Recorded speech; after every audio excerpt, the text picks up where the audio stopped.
Hello and welcome to Tinker Tailor Soldier Fry here on the wonderful Loading Ready Live Video Entertainment Network. My name's Ian Horner, and with me today again is Cameron. Cameron! Hello. And we're going to be tinkering and tailoring, but specifically today I'm going to be fixing up my turntable, and before that, finally finishing up this t-shirt cannon. What are you going to be doing today, I Cam? will be working on Silver Tower miniatures. Perfect. So, if you may remember, I've done both the Priest and the Elven Wizard, and I'm currently working on the, basically the Paladin analog, the, what is his name, Hyperion Knight? This has been a long-running project. Yeah. So, I'm looking forward to it. Yeah, I'm looking forward to seeing what that looks like in the end, but I'm enjoying the process too. Mm-hmm. Just get a close-up on those miniatures there. Oh. Where are they currently? Right there. Here. And the Questor Knight is a work in progress, but I'm trying to make him look a bit like, from Gladiator, Commodus. Oh. His black armor that he wears in the arena. I thought it was kind of a cool look. Black armor with like white cloth and Some good parts to that film. Yeah, it was a great movie about pro wrestling. Yeah. Ooh, there's a lot of solder in there. Yeah, okay. Basically, the main character in that movie was basically John Cena, wasn't he? God, that would have actually made it a better movie. We should kickstart this. I think we should. Remake Gladiator just straight up with WWF Productions. Yeah. A better idea has never been told. That would rule. So when last we saw the, whoopsie, let's just send that back over there. When last we saw the t-shirt cannon, it was firing, but I wasn't ready to call it complete and give it off to send it away to its forever home because it still required, very jankily, taking these 3 Duracell 9-volt batteries and connecting them up in series. And that's no bueno for anyone who actually wants to use these things. So I purchased a lot of 5 of these 9-volt battery holders on eBay for less than $10, which was nice. And we're going to stick these in here along the edge of the top, and we'll have power once we get them wired up into series. It's going to look like a sweet ammo belt, too. Yeah, exactly. I was trying to think of how we could make this look more like a bandolier. But the first step is going to be wiring them up in series, and I think I'm going to do that in a way that's pretty close together. Hey, series. I was kind of hoping that somehow... Yes. Did it work? God damn it, Cameron. Delete my emails. I was kind of hoping that the t-shirt cannon was somehow part of the turntable repairing. Turntable mod. Yeah. So I think what we're going to do here is, the problem with these switches, and we might want to get a quick shot of this on the close-up cam, or actually you can probably do it from above pretty easily, is that you'll note that there is a switch on this side and nothing on this side. But unfortunately, this is the side that comes off. Well, that's dumb. So I think what we may end up doing is we'll mount 2 of them switch down permanently in the on position. And then the third one will mount with the battery pack as the movable object, I guess. I guess that makes sense. Okay, so let's get to it. First things first, we're going to need to strip some wire. Now I think that these are solid core. Nope, they are not solid core. Boo! How long do we want these to be? So we got a lot of extra wire here too, that I should probably twist together into a system. Actually, I know a way of doing this in a very good way. Beach? Yes. Could you hand me my drill from up there? Yes. Sorry. Where is your drill? It's next to the bicycle pump, right there. Actually, I was just looking at that and had a brief idea for the placement of those. Because you have a giant lip. Mm-hmm. What if you, I see it sticks out. I was going to say, what if you glued these down so that the switch actually stuck out underneath, so you could actually just use like a screwdriver to go click, click, click to turn them on. That would be a little bit. It works, line up right. but it's not that it wouldn't line up. It's just kind of janky. So you have to get a screwdriver anytime you want to activate your T-shirt cannon. That's fair. All right. So I'm going to grab these, take them out to about here. There's somebody in the chat saying that they bought the same things and had the same problem with them. Like what? I'm trying to think of what situation you would want the on-off switch to be on the opposite side as the opening. Yeah, who thought this was a good? Like, you can't even mount them from the bottom then, because the bottom is how. Well, actually, you could mount them from the bottom. They're for stuffed toys. Oh, You that zip the back, you pull the battery pack out. It doesn't matter where the switch is. 'cause that it's makes sense. Right, but I'm thinking, like, is there any situation where, like, in that case, it's fine if it's on the front. Mm-hmm. So is there any situation where it's better to have it on the front than on the back, or better to have it on the back than on the front? Or you can have it on one of the ends. Yeah, or the side. Or Yeah, the only situation. basically anywhere else. Yeah. I'm surprised that they're not on the opposite side of where the wires are, but I guess that's because it would be more expensive to have to put a switch there. Now this is a trick that I learned from a previous Loading Ready Run video. Back before my time. Unscrewing the chuck. Sorry? Unscrewing the chuck. Well, using a drill to twist wires. Oh, hey. Yeah, right. That was when we made the bees. Yep. I still have a bunch of those bees stuck to my fridge around a magnet. I was in suspense there as to what they were stuck to. Well, they used to be stuck to my iMac monitor until I sold my iMacs, because the iMacs I owned had one of those, had the magnets around the edge holding the glass onto the case. Right. And so I just took some of these bees, which I grabbed at the first desert bus I attended as they were getting tossed out, and I thought, okay, they just stick to the corner like that. So now I've got bees on my monitor. Wow, that was that long ago? Yeah, it was not recent. There For we those of you who want more information on that, contact your local apiary. I was going to say I believe there's a loading time video about that. Oh yeah, for that specifically. I was thinking for those who want more information on bees in general. Oh yes. Well, that looks rather handsome. So, do I want to get these in place first, or do I want to? No, I think what I want to do is series them up first, and then we can worry about placement. And then do the final solder once we've got that. Once we've got them just sitting there against the barrel with lots of Gorilla Glue in the way. Which means we're just going to trim these, I don't know, about here. Seems good. I do kind of wish an apiary was a place to raise apes.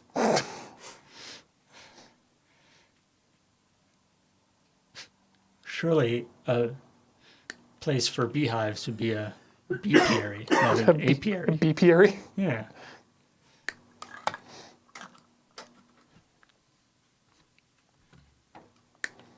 Okay, and just to make this look even cleaner, I'm going to use some shrink tubing to cover over these joins. I mean, what idiot called it an apiary and not a motorcycle? I'm really having a hard time with that bead. You're going to have to unpack that one for me. It's a standard Twitter joke thing where it's like, what idiot called it a jet ski and not a motorcycle? Yes. Yes. Yes, I get that one. Right. So there's just been a run of those kind of things where it's like, what idiot called it a this and not this? And then eventually it just turns back around to what kind of idiot called it the thing that it was called and not a motorcycle? Oh, Just as a way of being like, this joke here. Okay. It's just a stand-in template. Oh, okay. Yeah. Yeah. There have been some really good ones that I've seen. I don't remember a single one of them, Nope. but I mean, They all have a sensible chuckle. yeah, exactly. You're like, You took the thing that we're familiar with and turned it around in a way that I wasn't anticipating. Kudos. Well played. I don't think my wire strippers are going to be small enough to strip that wire. Nope. Yep, which means doing it manually. Stripping too much wire. Strip it by hand.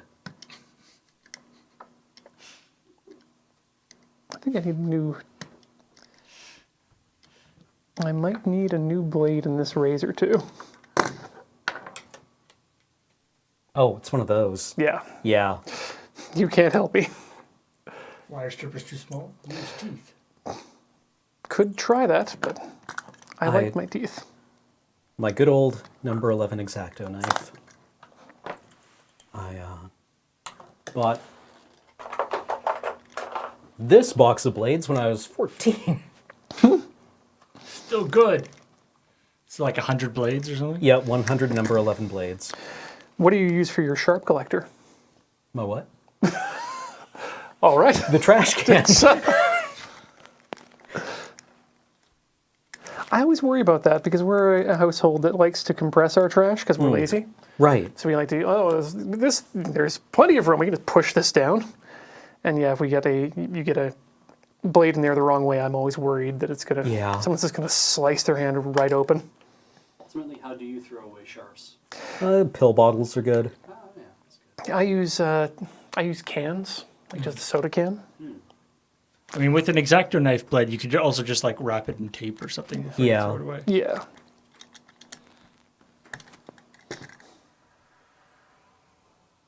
Yeah, what you should really do is sharpen it and use it again.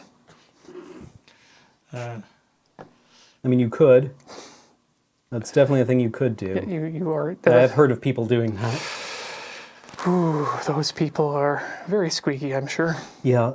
Lily says she has a box of X-Acto blades that she intends to hand down to her grandchildren. Yeah. Like I know some artists Awesome. who use cans from, coffee cans from the 60s. Mm-hmm. When I fill this up, I can die. My work will be done. Okay, so the secret trick to using shrink tube when you're dealing with wiring is to remember to put the shrink tube on before you solder the connection together. No, really, that is the biggest trick. I'd believe it. Where you just like look at this, all this soldering work you've done, and go, son of a. I thought you were gonna say I thought you were gonna say remember to put it on before shrinking it.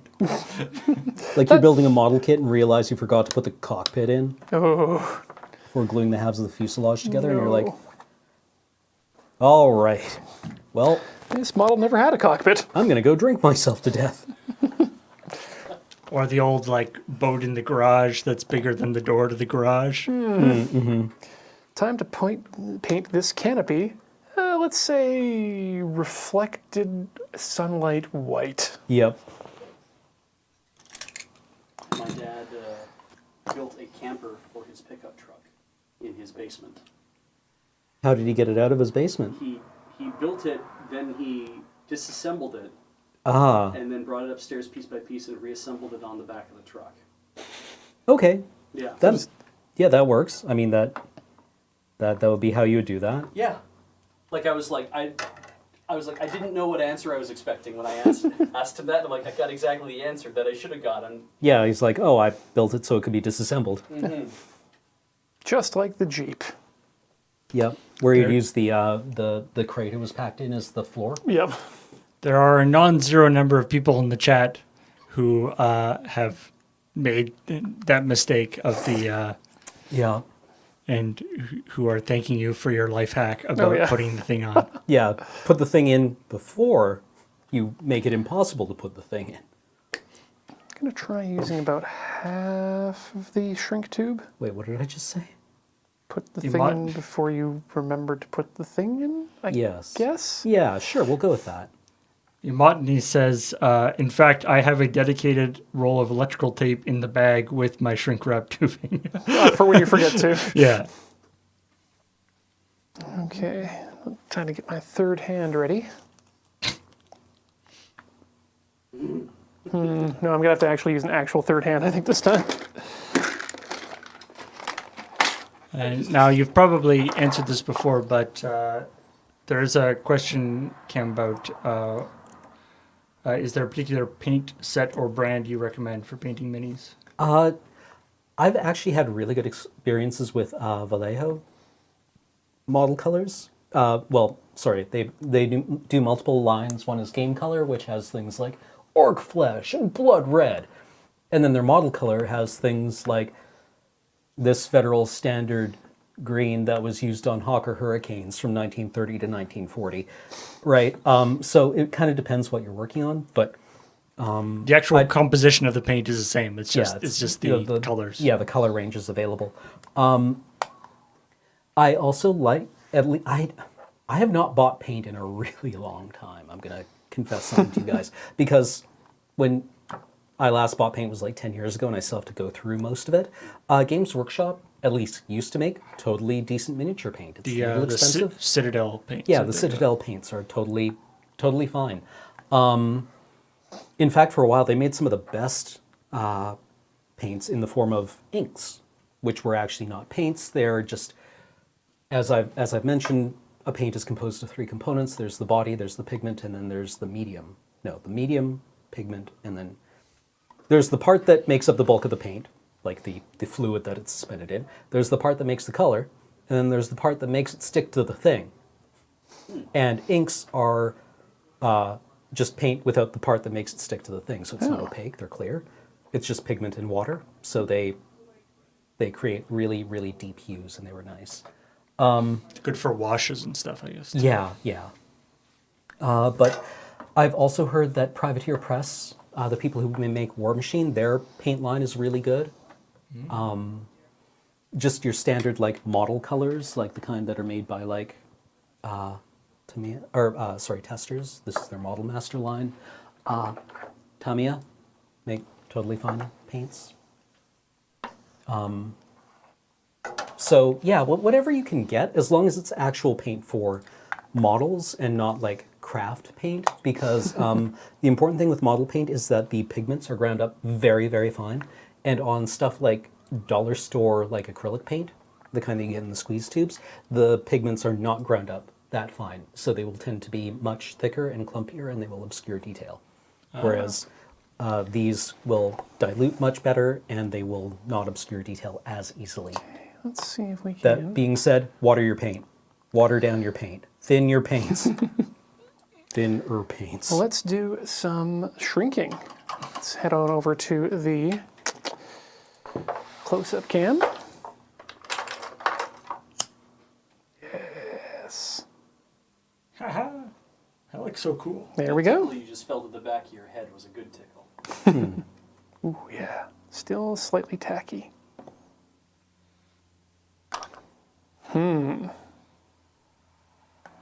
Interesting. All right. Well, the half size works good, so we'll continue on with that. Next up is going to be this red to a different black. This one. Mr. Black. Mr. Black. I need to come up with some covers for the,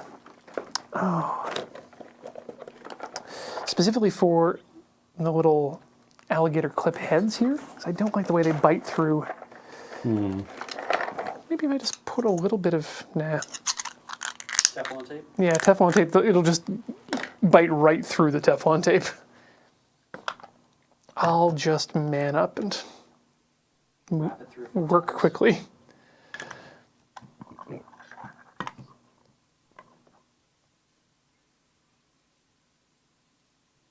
Or maybe I can try using the back end. See if that'll work. Just thread it through.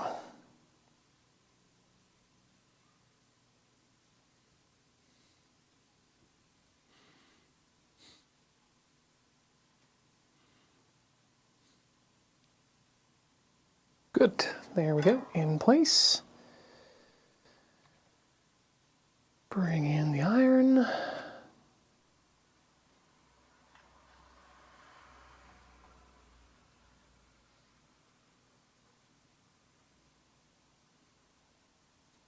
Seems like a good join. Or at least good enough. Mixing my catchphrases a bit, but that's okay. Don't think anyone's going to censure me for that. All right. Well, that's not the best join, but it'll do. Once we hide it with the shrink tube, no one will notice. Is it electrically sound? Oh yeah, no. Then you're fine. Right? Yep, I never went to shop, so I have no shop teacher to disappoint. Did go to 4-H though. And I did have a father who did this sort of thing, so... But he's dead now!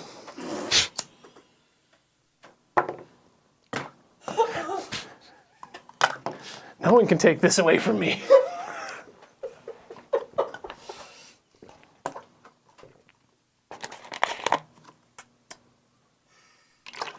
All right, well, while we... Let that hang in the air. Yeah, while we...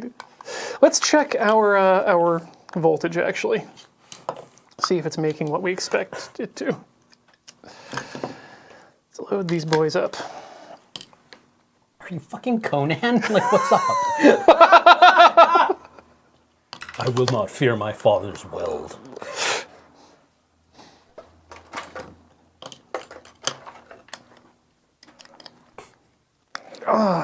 Yeah.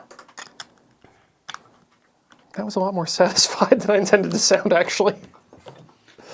Whenever I see that shrink tubing, like, seal around the stuff, I have this vision of, like, somebody in, like one of those, like, Chinese finger traps. Oh, yeah. And be like, ah, no! All right, everything is Let now... go! Everything is now turned on. Let's set this to 20 volts. Actually, this will be higher than 20 volts, won't it? How many volts? Just over, actually. Yes, it's 3 9-volt batteries in series. And it's pumping out It's the sum of the 26.6 volts. 3 9-volt. Yeah, in series. So I forget how my... God. in series, it would just be add the voltages together. Okay. Current remains constant. Right. If I go to the, can you just Oh, yeah, move that sure. over the overhead shot? There we go. Wait a second. There we go. Oh, you brought the other one. That's you brought your upside down multimeter. Exactly. So let's get that there on the red and on the black. And you can see we're getting 26.5, assuming that that's, if we're assuming that this is a crappy multimeter and there's some loss. Power fist, come on, people. I mean, you should be getting like 27, shouldn't you? Yeah. Yes. So 26.5 exactly. is So that's probably Yeah. right in time. plus or minus. What's the tolerance on your multimeter? Chinesium. Plus or minus 10 volts. I mean, if it's plus or minus 5%, that's about right? Yeah. It's kind of loose, but... I don't think that it lists the... Now you got me curious, but I'm pretty sure it doesn't list the tolerance. Oh, so it does. For DC current in the 200 milliamp range, we're looking at 1.2% of RDG plus or minus 2D.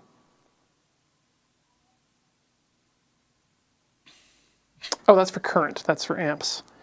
For voltage, plus or minus 0.5% of RDG, plus or minus 2D.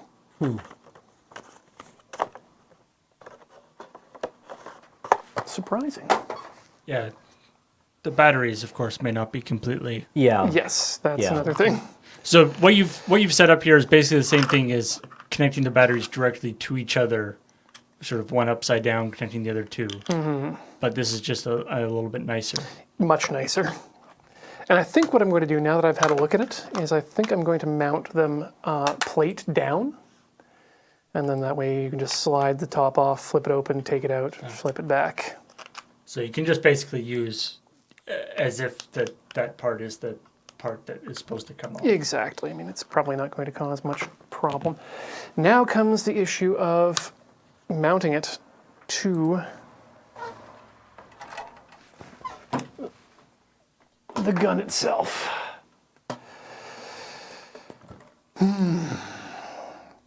If I've been thinking, one of the things I could have done is tried mounting them in series this way, lengthwise, but I think going on here, probably around the side, like thusly. Boy, that seems like there's not going to be much contact. Damn you, curved surfaces. Yep, but this is not going to help any at all. Well, let's build my rig for clamping it down first, and then we can look at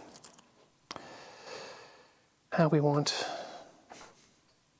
to actually connect them. I think we're going to need all 4 of these again. Those are very short. They are, but they do the job. Oh, we might just need the one set.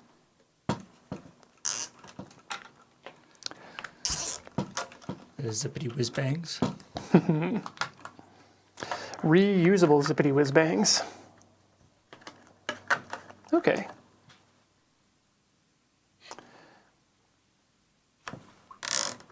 So that actually will work probably just fine. Just like that.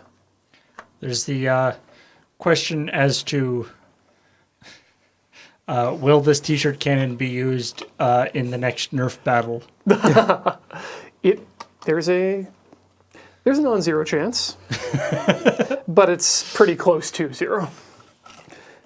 I thought that was going to be the end of that question was going to be: will this t-shirt cannon be used for good or for evil? And That I cannot answer. I mean, I guess it's a matter of perspective. Really. I guess neutral, really.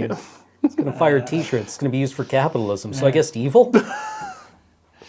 T-shirt cannons don't kill people. I do.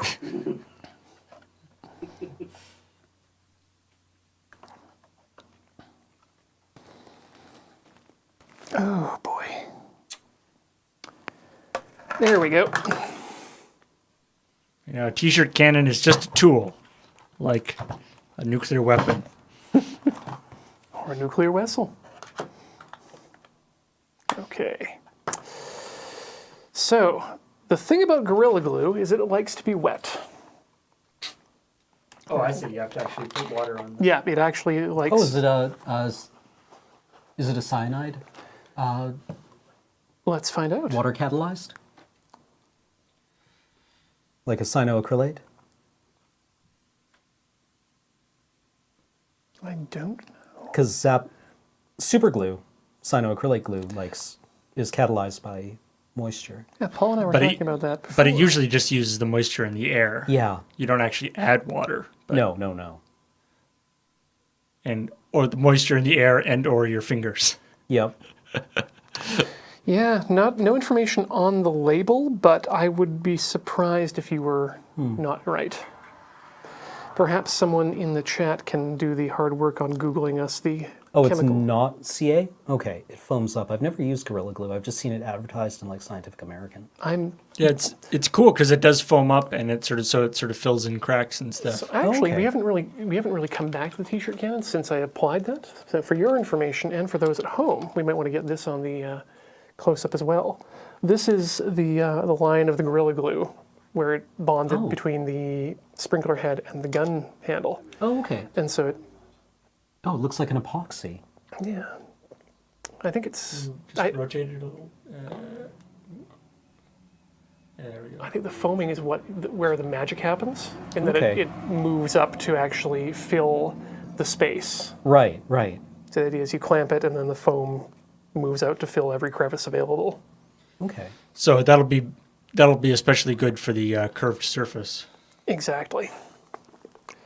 So I want to put that on the right-hand side because... Do I want to put that on the right-hand side? I want to put it on the left-hand side. So it's out of the way of the hand of the... You know what? I want to put this on the bottom. Is where I want to put it. If you put them on the bottom, if they come loose, then they'll flop down. Yes, but Peach says if they come loose, they'll flop down. If I put them on the top, if they come loose, they'll fall off. There's really no good... That's fair. There is no good solution here, I think. Is the zip ties are just there for the to clamp them while they're drying, right? Exactly. It's not a permanent part. Curing. But yeah, the zip ties are not a permanent part at all. You don't have to scuff the ABS at all? Not at all. Ooh. All right, we just have to get everything nice and damp. I'm going to apply a... I guess Gorilla Glue is almost like a form of that like spray foam stuff, like spray insulation foam. Yeah, in a way. So Just more sticky than expanding. center here, center here, center here. Let's pull urethane. And Diphenylmethane's diisocyanate. Oh, okay. So it is still. There's a Ca component. Okay. But it's CN component. okay. All right, now comes the fun part of trying to get these into...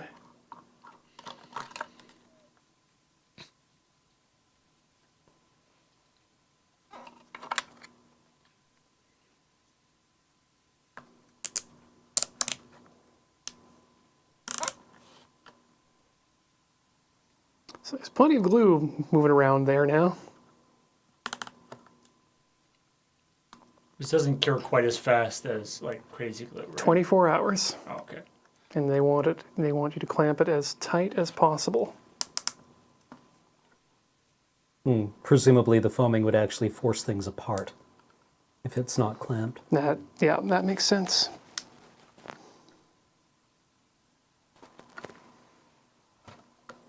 Okay.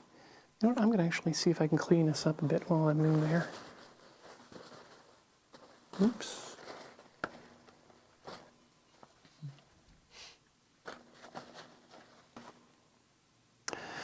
All right.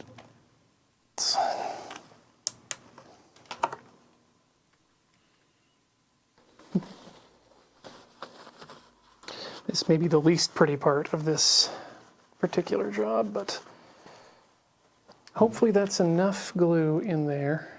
That will You expand. definitely see it in there, even before it foams up. And that the clamp is tight enough to...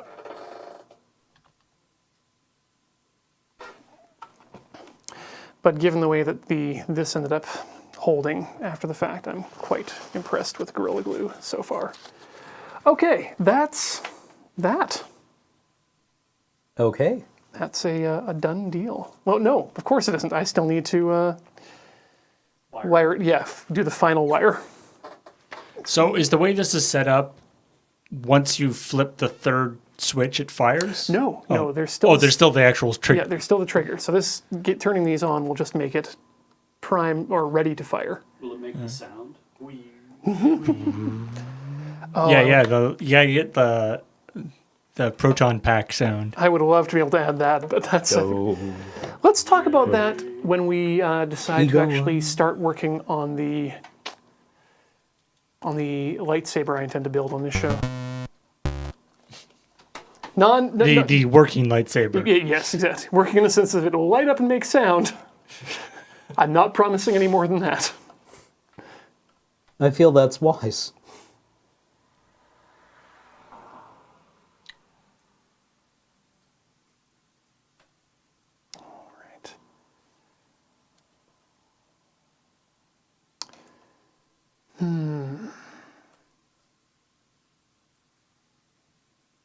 feel like I don't need most of this Those, wiring. what's it called? Crystals are hard to find. The Kyber crystals? Kyber crystals, yeah. Well, ever since Jeddah was destroyed. Yeah.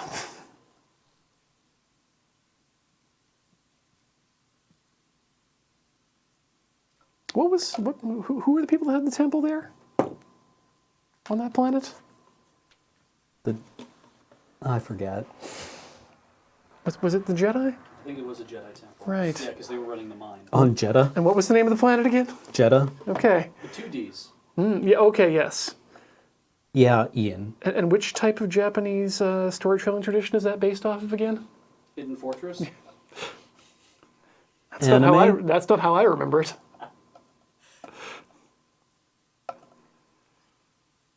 It's anime, isn't it? The Jedi Geki was the joke I was going for, but I think I may be pricing myself out of the room. Where is that blade?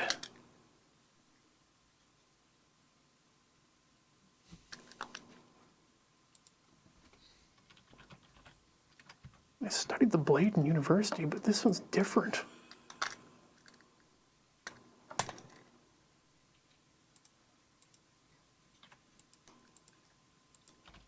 While you were worshipping your body in the gym, I was appropriating the blade.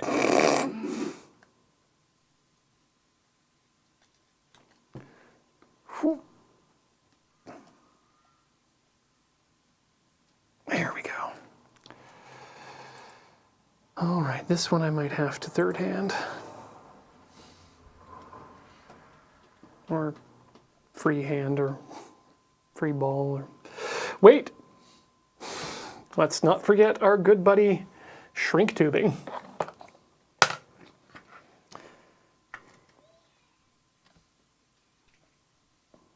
So I think what I'm going to do with this is I'm going to make a slightly larger shrink tube to hold everything in once it's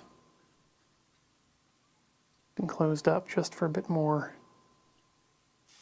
Do you need to wrap the joins individually and then shrink it again? Or? That's what I'm thinking I might do, is double shrink. So let's get this out here, cut it in half. And yeah, get back down to business. Soldering. All right. How is the chat doing today so far? Chad is very happy. Good. They, although apparently somebody hurt themselves with the forehead palming at some of the jokes that have recently been Well, passed around. Dad caliber jokes. That's fine. yeah. Also, apparently it is now legal to open carry a katana in Texas. Sweet. Why? For self-defense.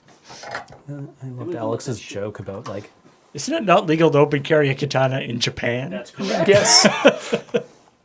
For a long time now. what was that again? Something to do with heavily armed sociopaths wandering around? Yeah, how about that? Yeah. Well, that was the problem. At that point, the samurai weren't even really a fighting force. They were just a bunch of aristocrats. Yeah. They were forbidden from using their sword because they were no longer useful to society as a group. Huh. I mean, I guess if it's legal to open carry a gun, it's kind of hard to just be like, no, No. katana's too dangerous. Yeah, I guess so.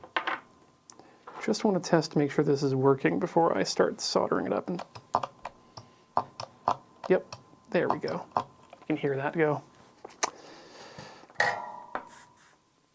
All right.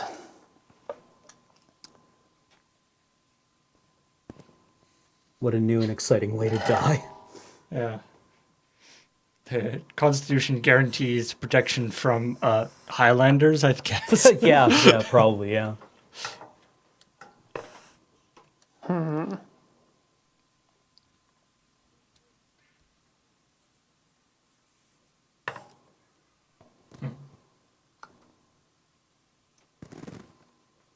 There's a bit of sponge on. No, that's all right, Peach. A Texan in the somebody in the chat who is from Texas saying he agrees that it's stupid, but some of his friends who are involved in historical sword sports are quite happy about it. Okay, yeah, Which I can see that. understand. Yeah. Do they need to carry them to go to Starbucks? Like, Well, no, but if you're like traveling to or from your thing, I guess that means you don't have to like hide it. And if you're one of those put it people, in a locked case? if you're one of those people without a car, it could help to be able to carry one in on the bus.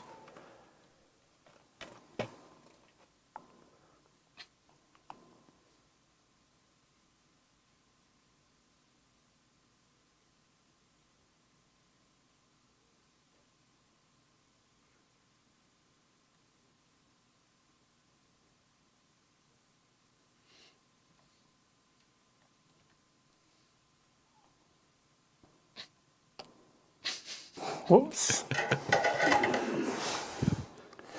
I mean, it's not a bad whoops. The weld got done. I just ended up leaving a lot more solder on there than I expected. I'm making Paul laugh. Oh. Yeah.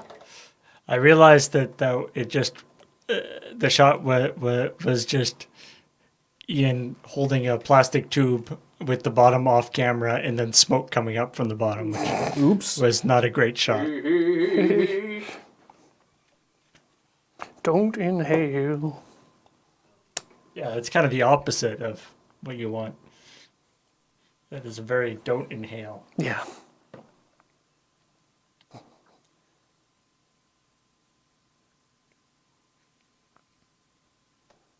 I mean, if Bill Clinton did inhale solder fumes, that would explain a lot about the presidency.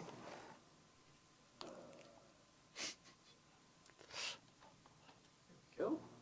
Somebody in the chat says, my ex-boyfriend always carried a katana in his car. He had a special mount for it that let him draw while driving. Oh, Oh. not even in the trunk. Huh. Why is he your ex?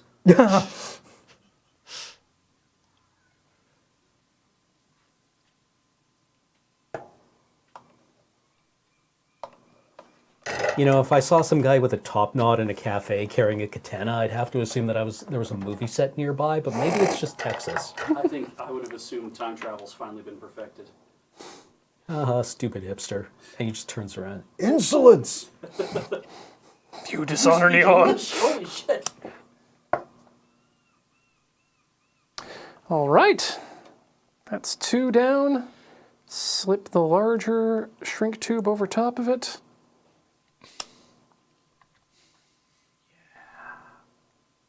Yeah. Get it shrinky. Now the thing about shrink tube, the other thing is that it doesn't shrink, it doesn't keep shrinking. They only shrink about halfway before you just start burning it, so don't expect magic. It depends on the shrink tube, I guess. Yeah. Like that's why we have different gauges of shrink tube and they're not all just humongous like this. You gotta work your way up. But that feels like that's pretty good. I'm happy with how that came out. I guess the other shrink tube life hack, other than to put it on before you solder, is that if it's that it can hide a lot underneath the shrink tubing. Do so. Yeah, this is not bad. I knew we were going to have some wires coming out anyway, but this, it gives it a look of, this is industrial. I mean, you can gather that up, right? Bit. A little bit, but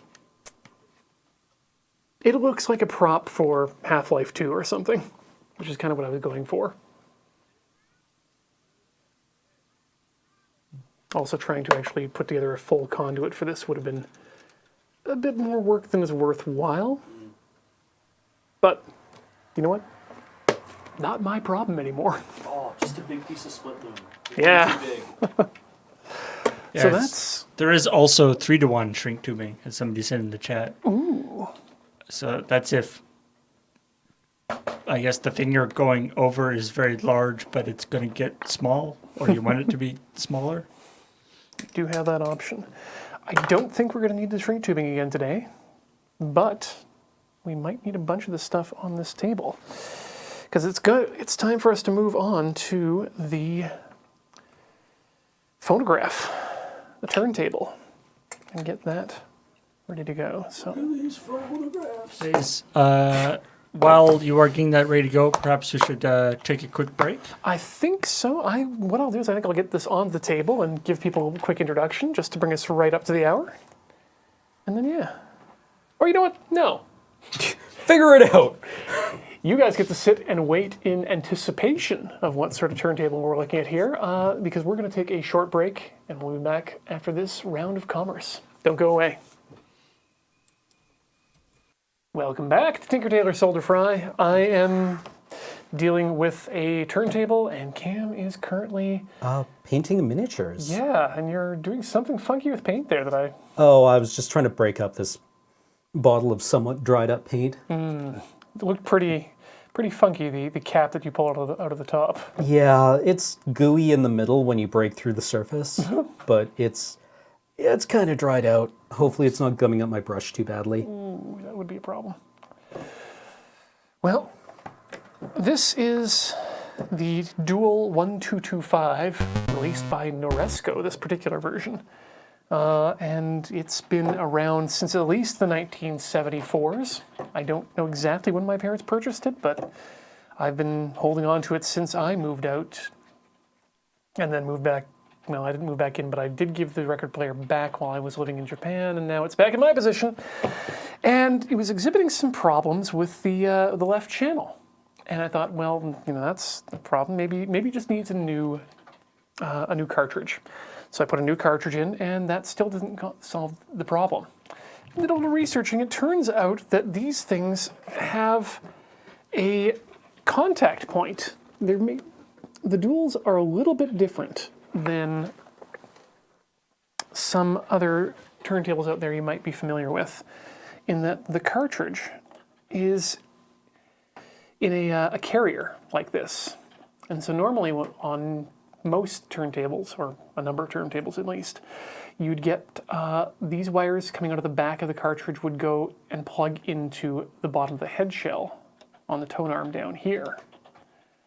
These ones plug into a piece up top here, which then connects to these little springy contacts, which connect with a printed circuit board on the actual head shell down below. And apparently they're notorious for just going bad, those printed circuit boards. So what we're going to do, which is the recommended long-term fix, is completely rewire the tone arm. Should be fun, because I've never actually gone into this record player before, but that's what Tinker Tailor is all about. So the idea here is you're replacing the printed circuit board with better stuff? What I'm going to do is actually completely remove the wiring from the printed circuit board so that these contact points just do nothing.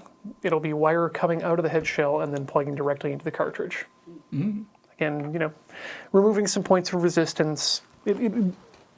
According to some of the audio files, it does make the sound better, but... Then again, audiophiles are kind of eccentric. They have, there's a lot of things that potentially could make the sound better. Would you, I guess, I take it you would not consider yourself an audiophile I don't. as such? I like high quality audio, but there's a level of diminishing returns that you can get to very quickly in terms of audio.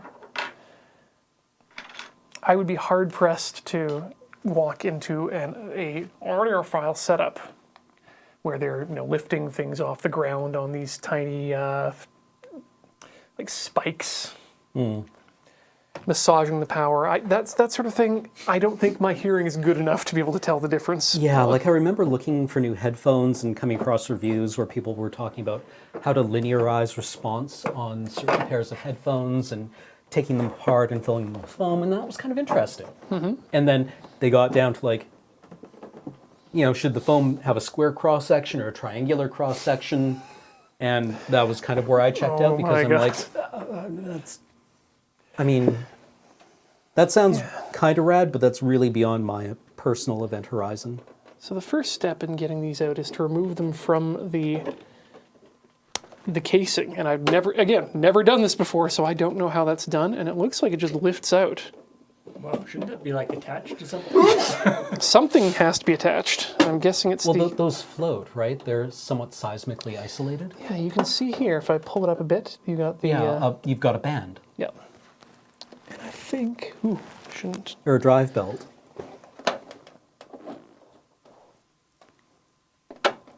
Okay, so... Everything just pulls through this hole on the bottom. So I just have to literally lift it straight up, I think. Your hands.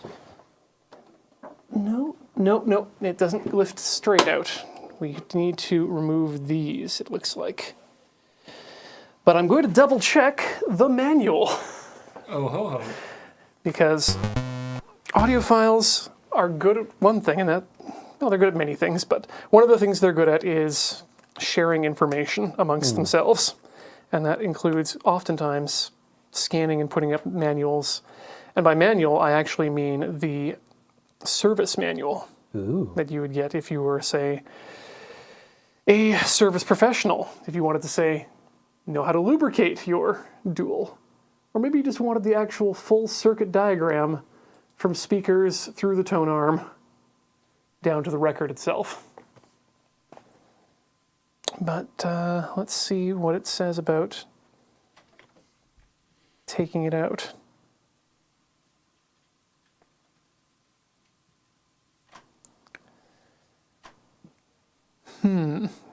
This manual says nothing about taking it out of the box.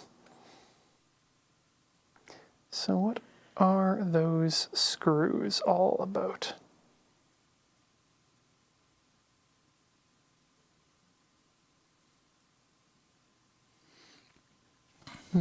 Let's do a quick Google.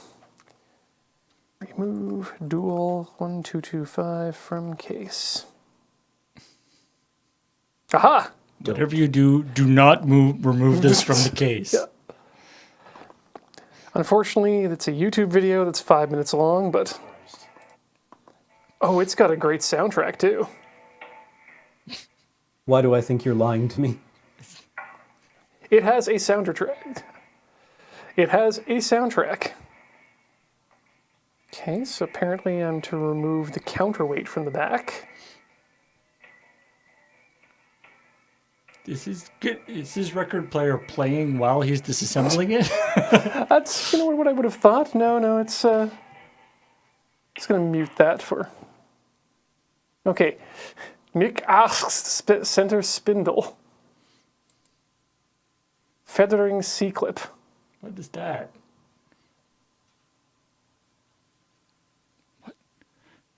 What's feathering the C-clip? Is that audiophile language, or is that actually just another language? Something German. Oh, neat. Zweisschrauber. How to open up a dual Oh God, turntable. it's German. I thought you were faking a Scottish accent. I'm sorry.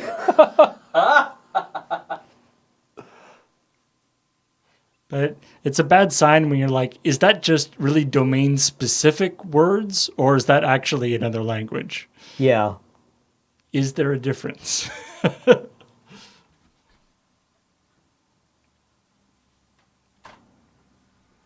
is good TV. Okay, well, it looks like I can keep the platter God, mounted. it's like The Sims. Let's watch Ian watch TV. Strumpel guy. Well, we don't need to do any of that. We just need to access the If bottom. you do not strumple your turntable. At least not on Twitch. TOS. TOS. All right, so let's unscrew these bad boys. They don't come all the way out. They just screw till they're tight. LOL. But just like that. I bet I could use that to lift this. Maybe not.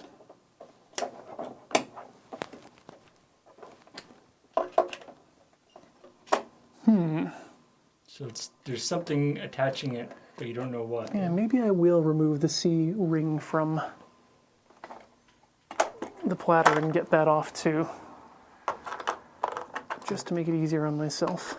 You're good at fettering the C-clip? Yep. Just gonna screw it till it's tight until it gets off. Copy. Cotton.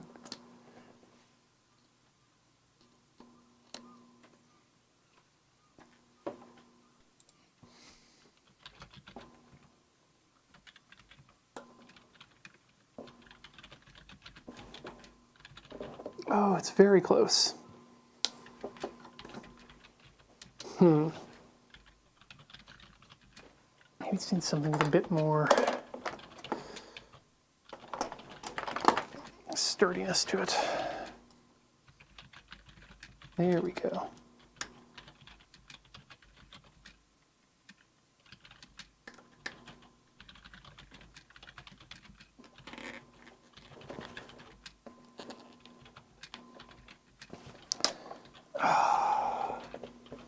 It's a tight one. How did he remove it? By doing exactly what I'm doing. Oh, really? Yep.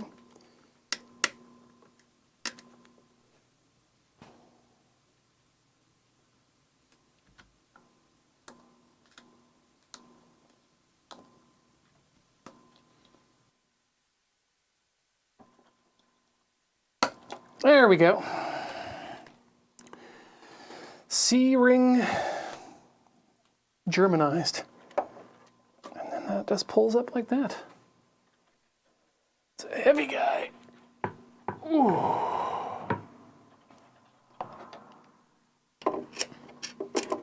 All right. Now let's have a look in here. See if we can figure out what's catching.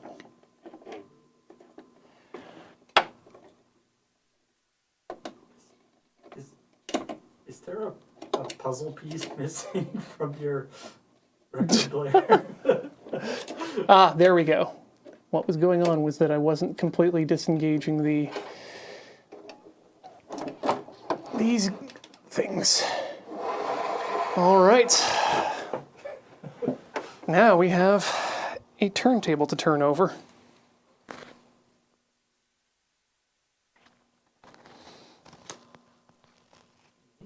Yeah, motor AM400 by Dual. This is a fancy one that has auto disc, advance, auto play. What's auto disc advance? So when I was taking things out, this little bit here sits in the middle like that, and you put records on top of that. Or you can have like Yeah, you can have a stack of records on this, and then when the first record is done, the sweep arm will come back, drop the second record, and bring it back on to play again. Right, yeah. I remember my grandma had one of those. But what happens to the record on the... Does the record on the bottom just stay there? Yeah, exactly. Yep. Don't they just like scratch each other? No. Wow, there is a lot in here that probably doesn't want to be in here. Dust or? Well, there were some insects at one point. But yeah, dust is definitely in there. It would be nice to give this a good clean, but I don't think that's in the cards for tonight. Do we have compressed air anywhere to just at least knock some of it out? We do. Get a vacuum? We do have compressed air. Yeah. It's sort of the opposite of a vacuum. Well, we'll give it a compressed air blast as soon as I get this actually out of there.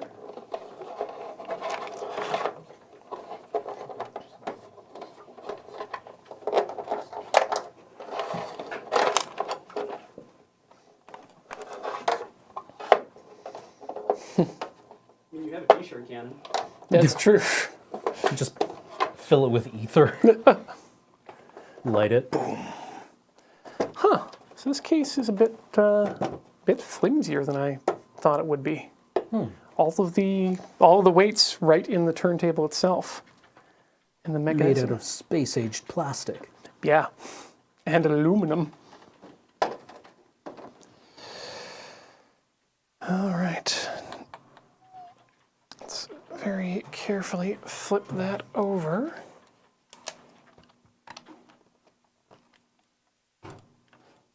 Ooh, yeah, I don't think we want to rest it on that. I think we're going to need...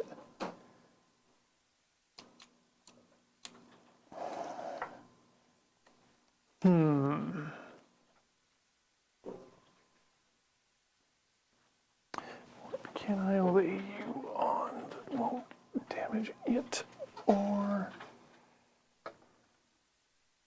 the thing that it's on? Oh, that'll do.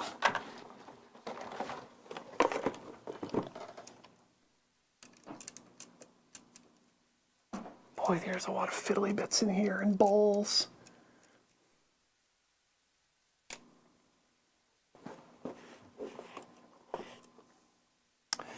So, here comes the fun bit. And by fun, I mean, oh my god, why did I think this is a good idea? Yeah, that's what fun means. Yeah, Yeah. that's exactly what fun means. You'll look back at it and go, oh. Sure ruined that.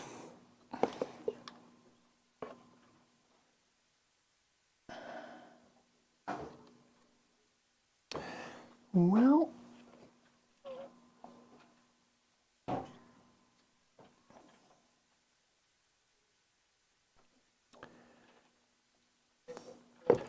okay, I think I can get in there without ruining things. I see how this works now.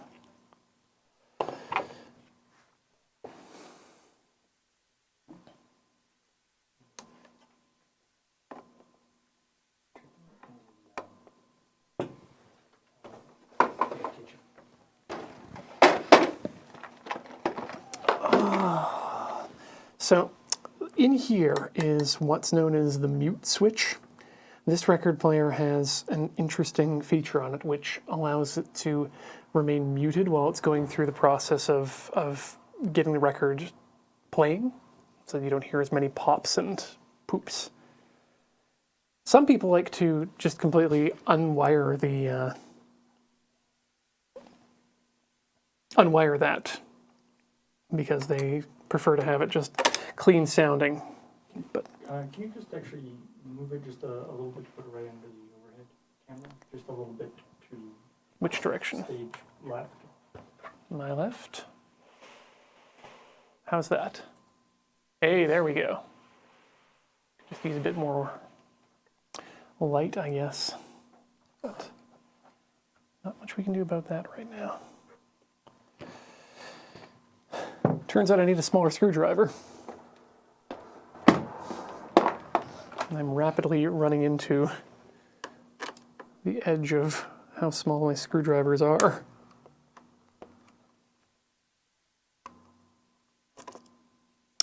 Right, that's there. That just pops off like that. So that caution to prevent electric shock, blah blah blah blah blah. That's not something you're concerned about? Caution, to prevent electric shock, do not remove cover except by authorized service personnel. Well, it's my record player, and I'm authorizing myself to do this. Flawless logic. I'd say so. You've got the book, right? Yep. That basically makes you authorized. Okay, so looking at this here, this is the mute switch, and boy, oh boy, could I totally and completely just bypass that if I wanted to. But I don't think we need to, so why don't I just take a picture of this, and that way we'll know what we need to do to rewire it back to the way it was.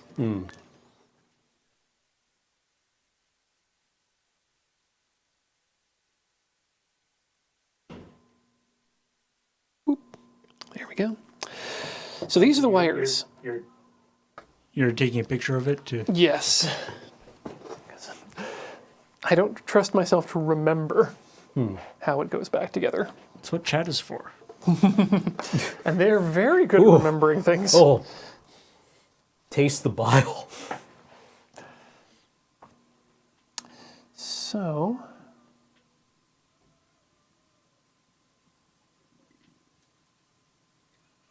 now let's follow the path here. Those wires go through there, down through there, up through the tone arm and into the head shell. So I guess the first thing to do would be to, well, first thing to do is let's check our replacement cable and see if that's going to be able to get through some of those holes that we have to. I've heard in some of the research that I've done that one of the better types of replacement cord to use is mouse cord, because it's meant to be flexed a lot and still also be light.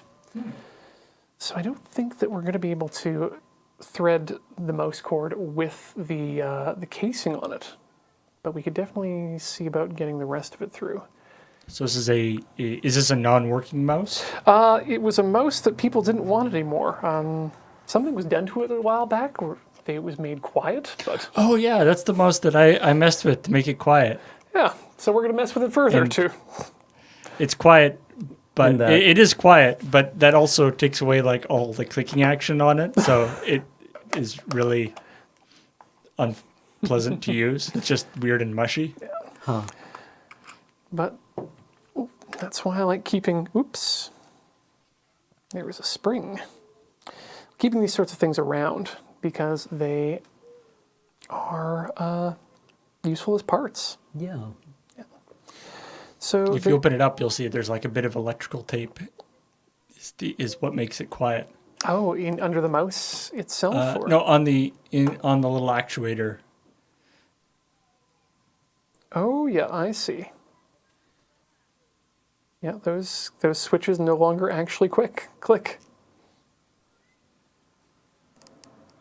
And that's actually inside of the micro switches. Yeah, it's just basically there's a little teeny piece of electrical tape in the actuator to make it. It still activates, but it doesn't click when it does it. But Nifty. my favorite part is I was looking for stuff on quiet mice. This was for when we were streaming, and it's like it was annoying sometimes. You could hear the mouse click Yeah. if it was too near the microphone, and the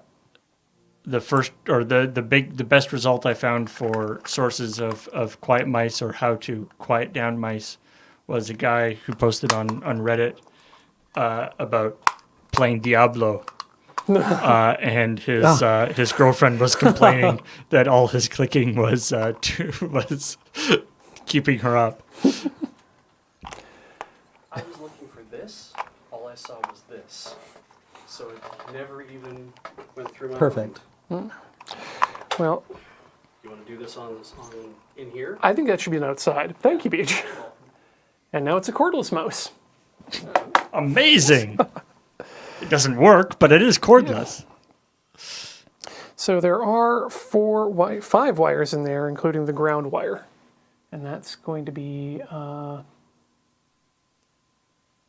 think that's enough, yeah.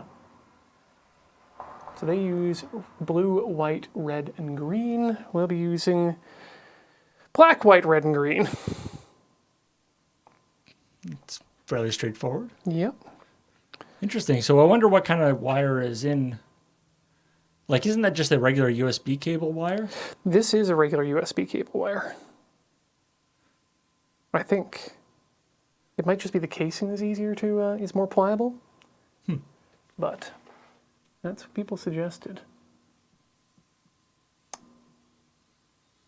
think we might have to do the, well, let's see if we can actually feed it through before we get too worked up. Which means the first thing we'll need to do is desolder the PCB from the head shell. Oh no. Oh good. Phew. What was that? Oh, I remember. Keep those parts up there. Take that to the side. And is that okay to rest on that? Oh yeah, it should be fine.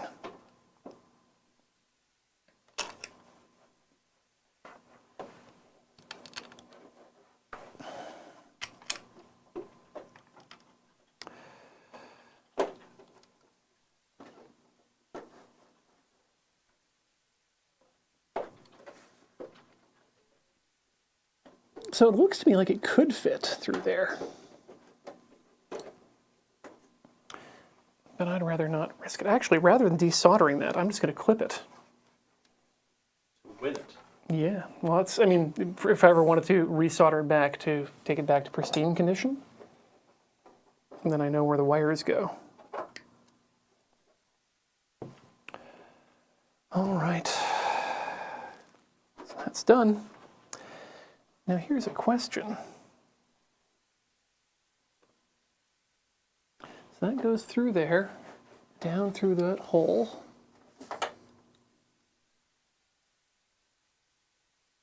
And then through that hole down there. I bet it goes through the hole.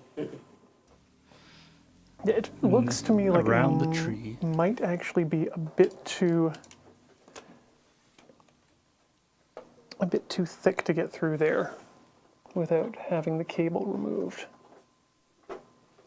The mouse wire just looks a bit too thick. Please, my mouse.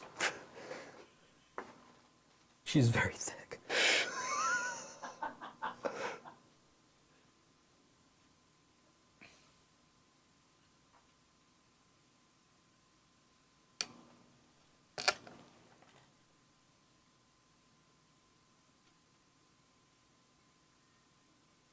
Yeah, because I'm not going to get that out of there without removing the tone arm completely, and I don't want to do that.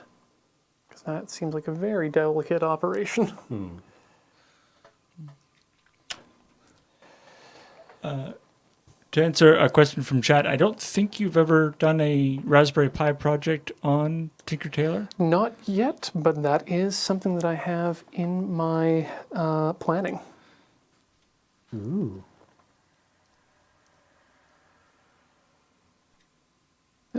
Clip one end,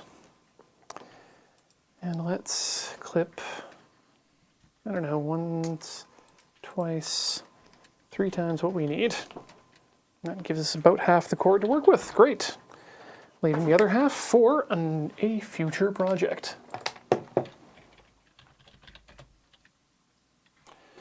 So the first step is to strip this wire. Is my wire stripper...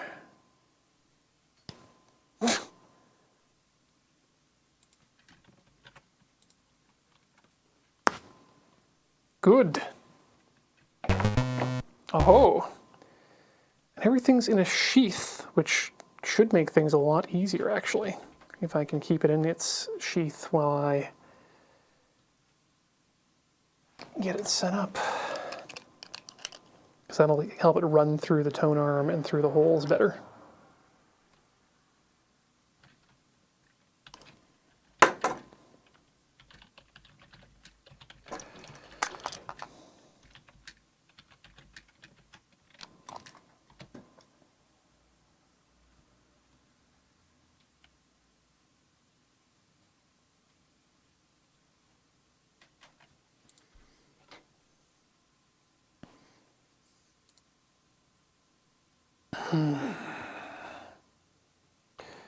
What's the easiest way to score this?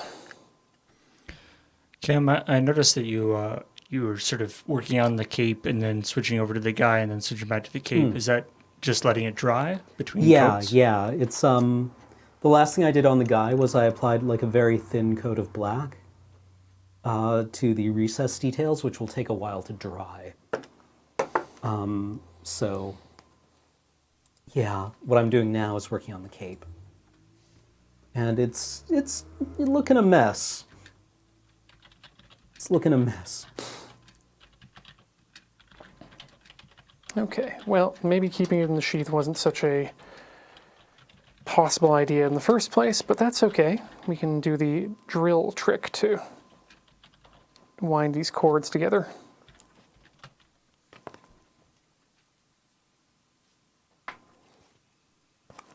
There we go. Yeah, I think that'll make more sense. Rather than trying to, and that way we can take out the ground, the exposed ground wire as well.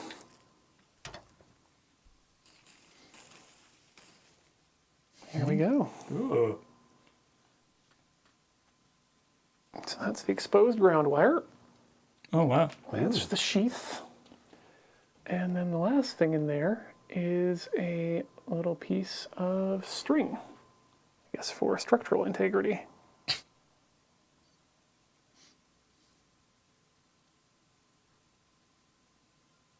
There we go. The string is just there to remind you. Well, the string might be actually quite useful in a second when I start trying to thread things through.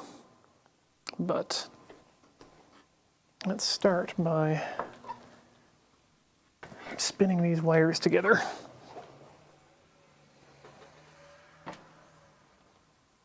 Even in a bundle, they won't be too big to fit through the hole. No, in a bundle they'll be fine. They're about the size of they're a little bit thicker than the ones that it came with, but that's fine. Perfect.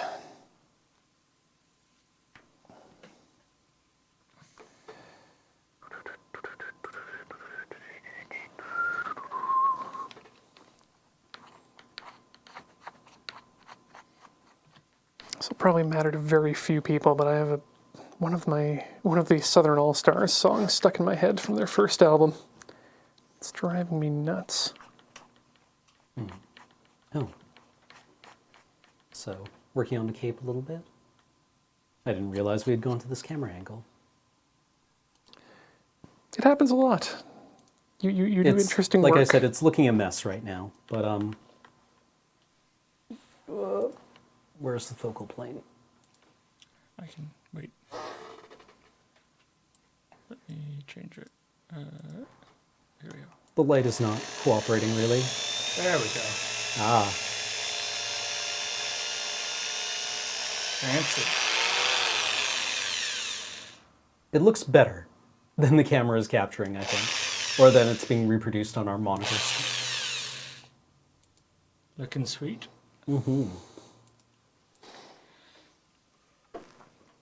I'm actually reasonably pleased with how this is turning out. All those the gradation of color into the sort of folds of the cape and stuff is super fun. Yeah, it's actually really entertaining to do. I'm quite pleased with this spin of cables. Oh yeah, that's quite nice. What I should have done, though, is brought a toothpick. But I think I can work with the miniature screwdrivers I've got. What are you looking for? Just something to massage things through holes. Just to sort of spudger. Oh, thank you. That might be useful. Or- Don't need it just yet, but... I've got a lot of sculpting tools as well, like if you want something with a silicon tip. I've also got paper clips. Oh, okay. Well, I'll let you know when I get there. Okay. Thank you. What's the best way? Got you, fam.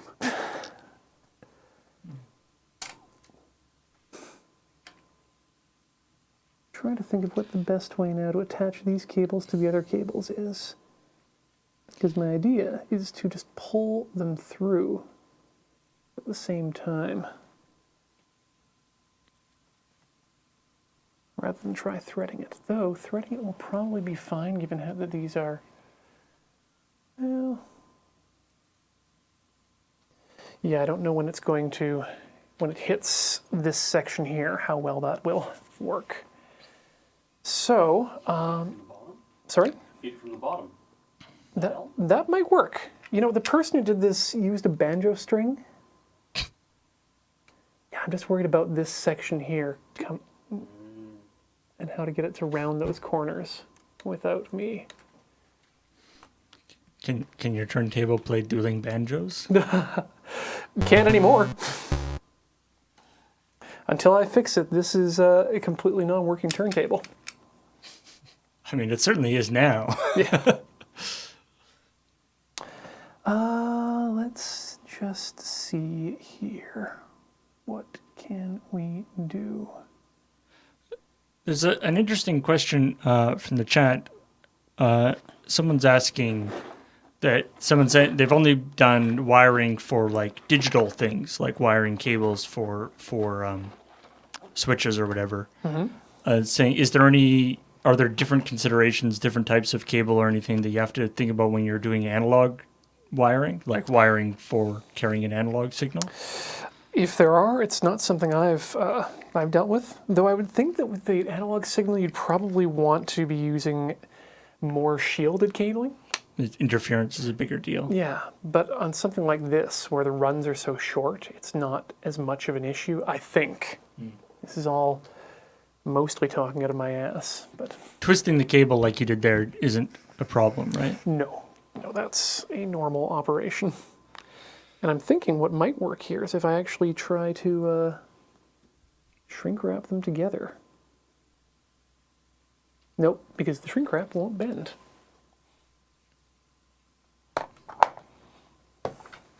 And that defeats the purpose of having the nice bendy mouse cable. Oh, you know what might work is actually if I use string.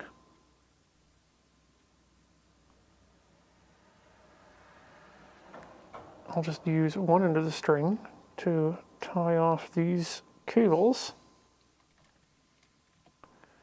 and then use the other end to pull the new cables through.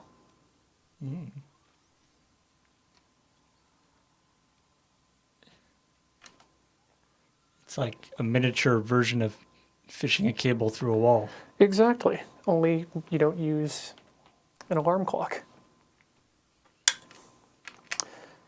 Shout out to all the feed dump viewers out there. Okay. All right, let's borrow that. Oh, yep, here we go. And we have now hit the point of no well, yeah, I'm going to say we've hit the point of no return. Man, this turntable really is an old turntable. It says anti-skating. It's just not hip with the kids. All right, string has now made it through the tone arm. I think we are partially out of the woods. Now let's see if we can snake that new cable through it in the same way.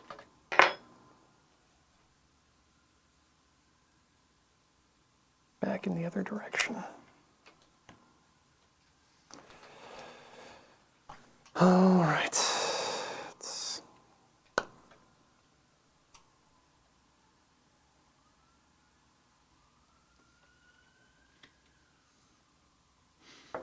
So were there cables in there originally that you pulled out? Just now. I haven't pulled them all the way out yet. They're still soldered to the back end, but... Right, that'll break the string if I tie it that tight.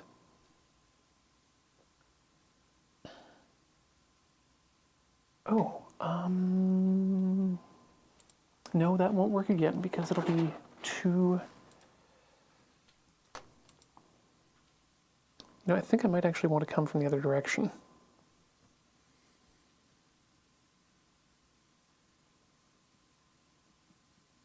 So then I can massage it. So yeah, these cords down here are the ones that got pulled out.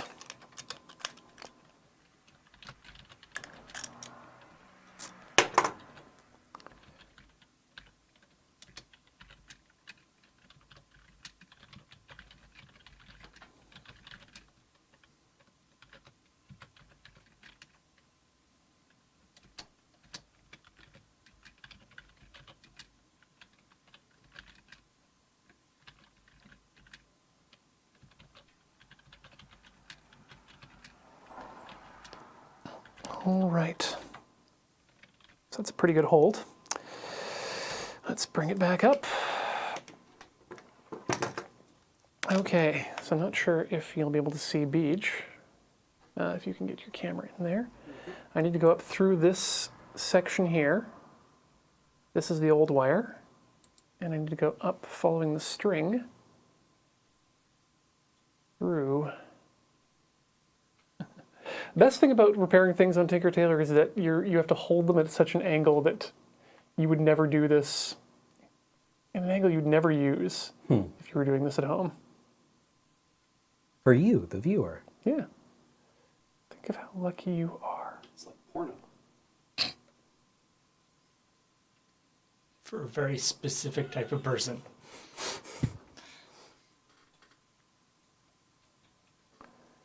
Thought if I held very still, that one would just skate by, but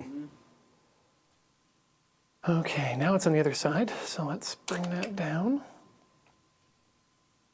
Get out cams. What would you call this?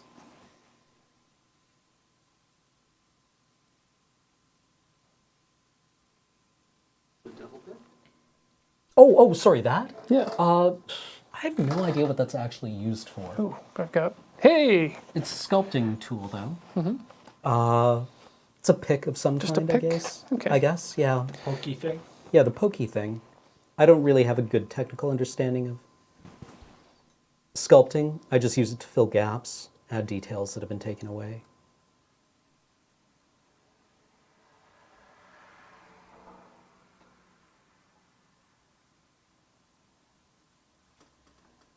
Okay, that's through that one hole.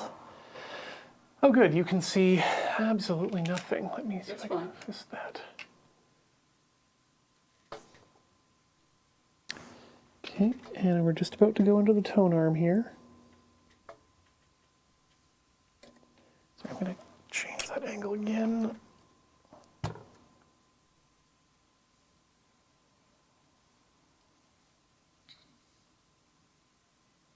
Okay.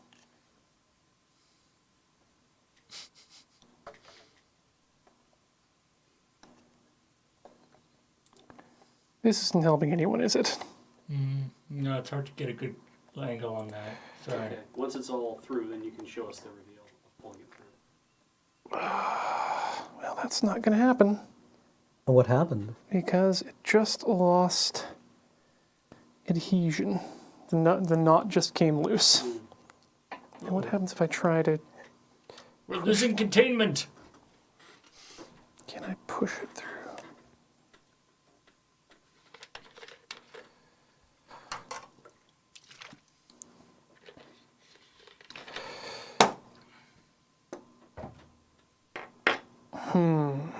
What to do, what to do.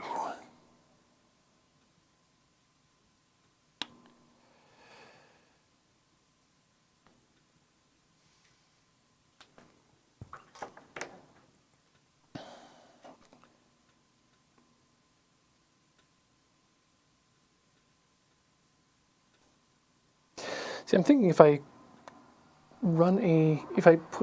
drop a drop of glue on there, it might be enough to hold, but What if you,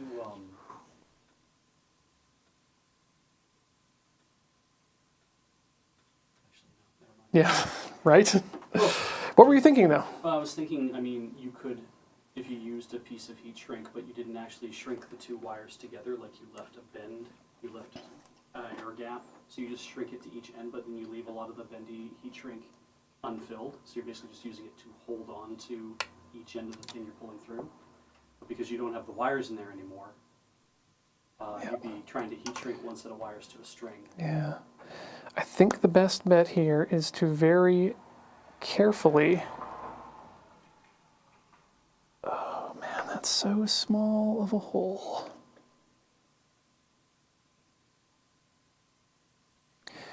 Okay, I think I know what I can do. Just do it and be legends. That won't work actually. But if I pull it through here That's interesting. and then retie it. You never become legends in the way that you're going to hope, that you hope to become legends.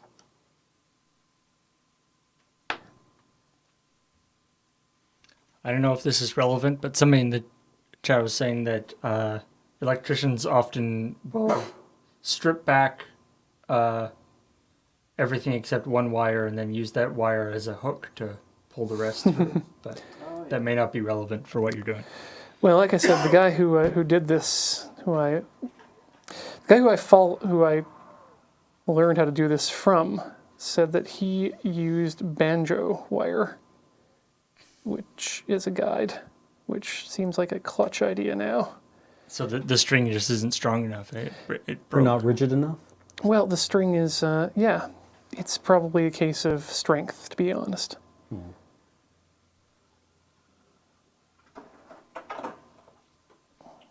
You could just try wrapping it multiple times with the string. Just go around, around, around, around, around. That might give it more to grab onto too. But Yeah, that might work. Well, I mean, we're not... I've now got a solution that will... you're partway there. Yeah, all it needs to do is get through that hole. And I have a string.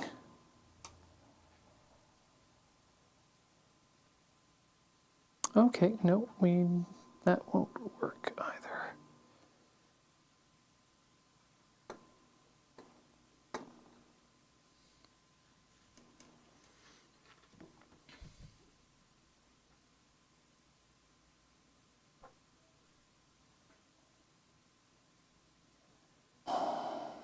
And now we've lost the hole completely.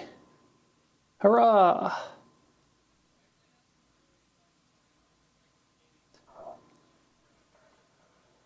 Okay.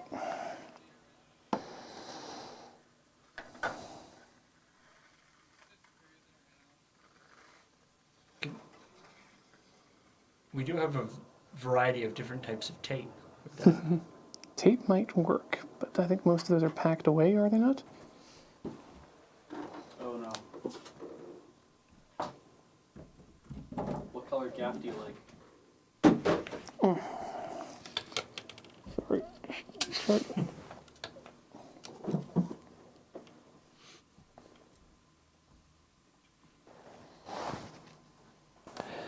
So just trying to find out where my hole is.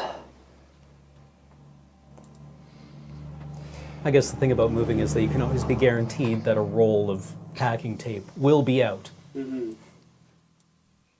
Yes, most of our gaff tape is packed. We still have a lot of tape. Turns out Is that all we have left? we use a lot of tape. There's also more tape in the equipment office. So, if you want gaff tape, We we need got tape. it. We have it. Or duct tape. Okay, I don't think those will actually... Follow your command. Yeah, not in the way I want them to. Or masking tape or painter's tape.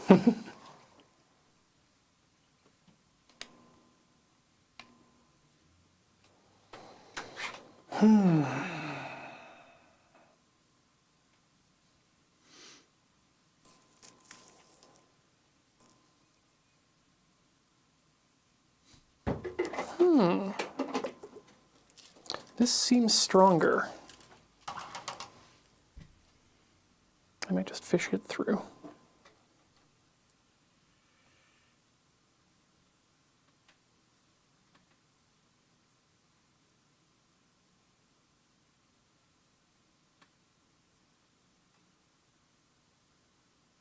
In fact, I think I'll do that.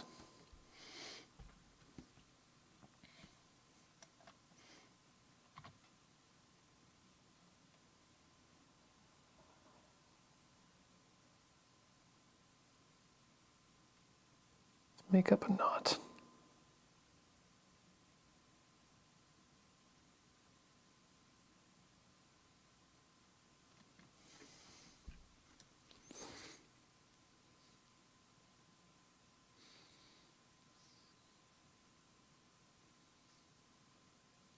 All right. Go.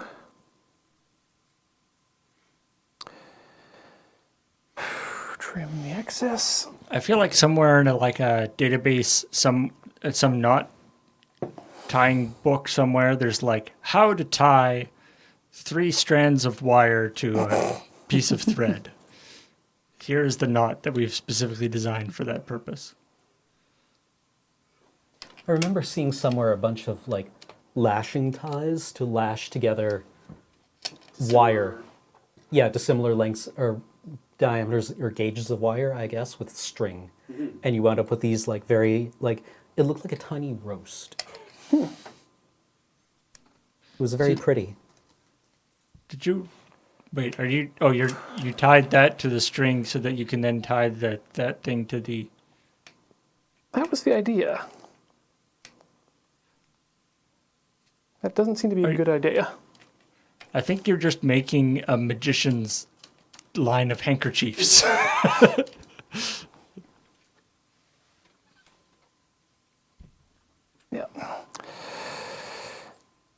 Well, thankfully I got plenty of string. I think the key here is I need to actually... Get a banjo string? No, that's probably unnecessary. But what I do need to do is guide the wire up a bit more.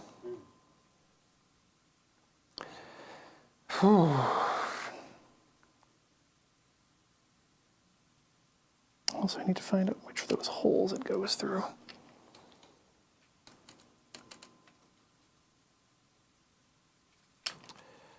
Put that back down.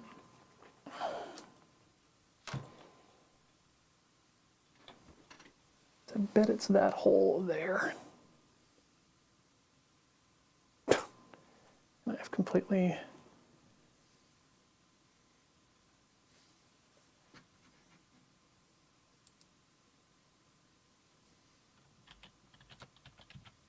Okay, found the hole. Yeah.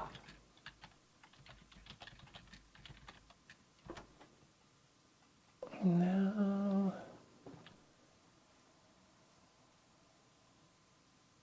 Come this way, my little wire bundle.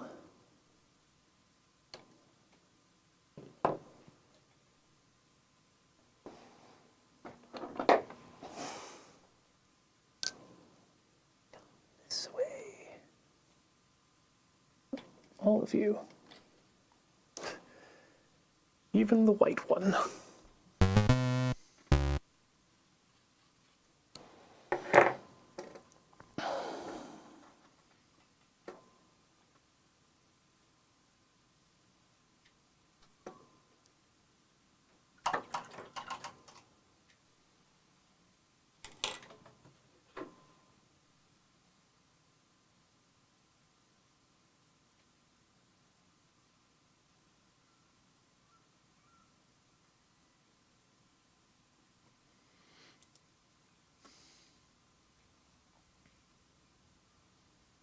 Need to make sure also that I've got 4 wires.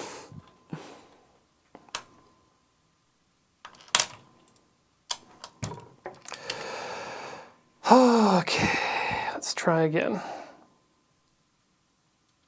I can't hook them.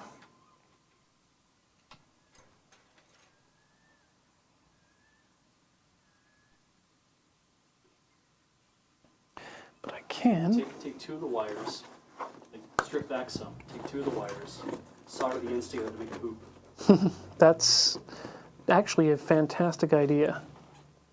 I'm going to try that now. Okay. So I'm going to have to solder these wires anyway. So. Oh yeah, these wires are definitely too small.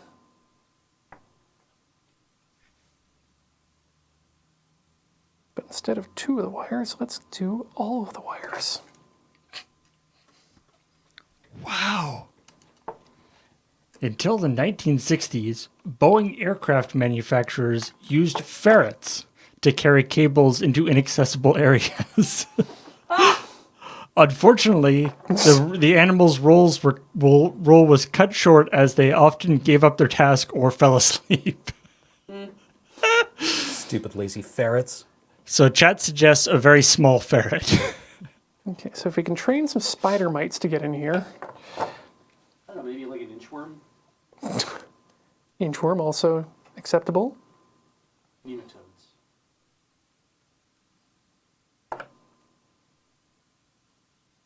Maybe just get some children to do this for me.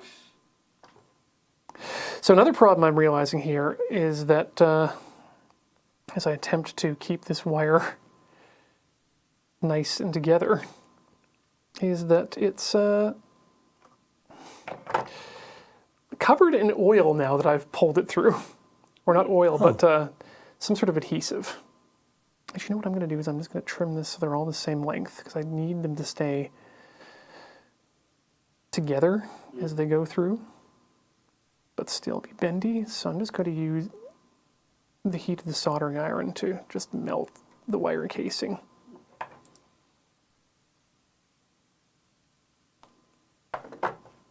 Hopefully that'll be enough. Okay. Oh.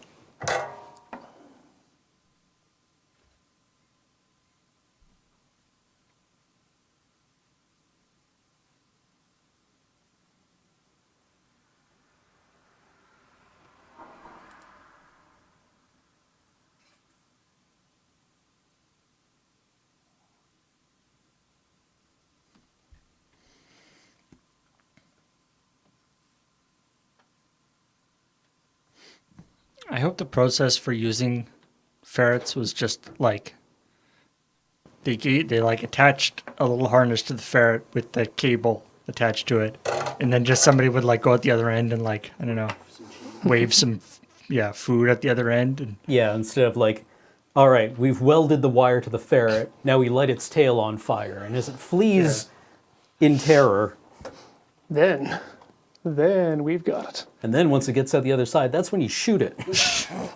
why? Because we hate ferrets. Yeah. New ferret. If you don't use up all your ferrets by the time budget comes around, you don't get any new ferrets. Hey, this guy doesn't like us killing the ferrets. I guess he wants us to go back to using orphans. What the hell's wrong with you, Bob?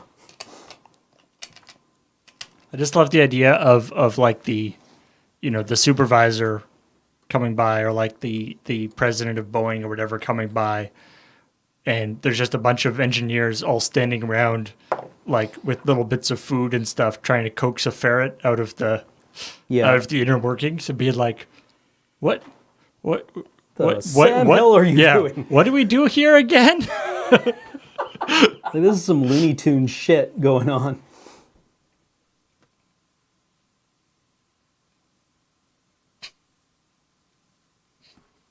It's like, well, we've got some ferret issues. Some ferret issues? Well, yeah, because we sent the second ferret in to get the first ferret. And, I have a list of questions. yeah. But we think they may have teamed up. They're Okay, wait, your ferrets have unionized? this list of questions has now become an exit interview.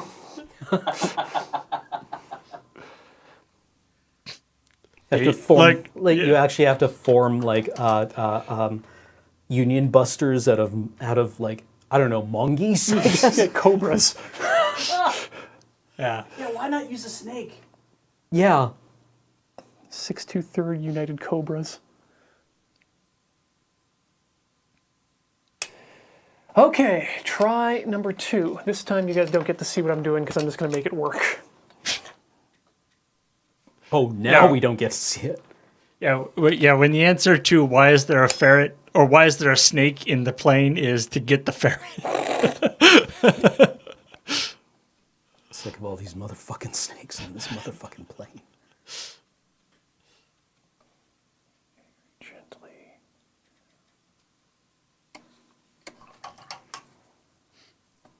Yes. Now just keep going, buddy. Come on.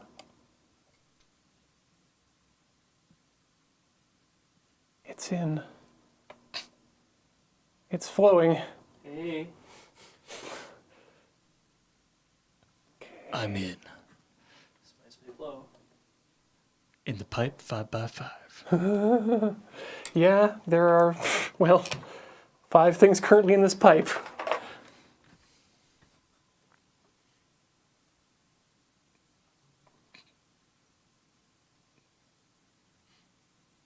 Wait, what do they use if they don't use ferrets anymore?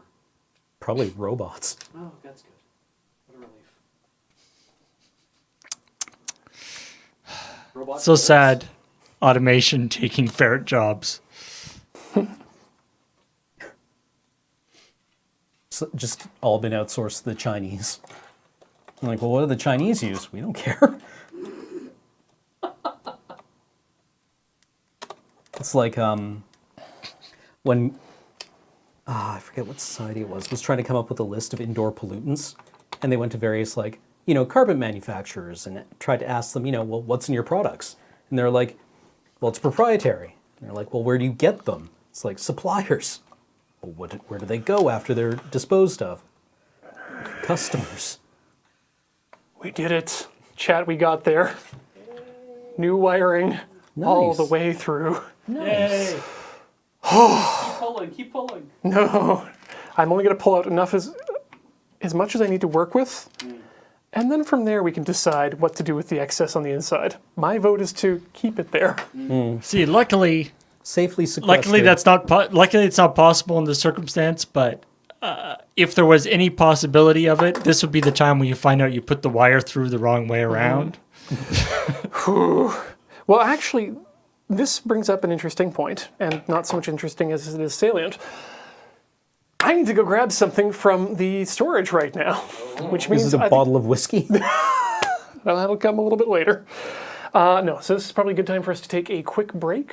You guys engage in some commerce while I engage in some scavenging. We'll see you guys on the other side. Don't go away.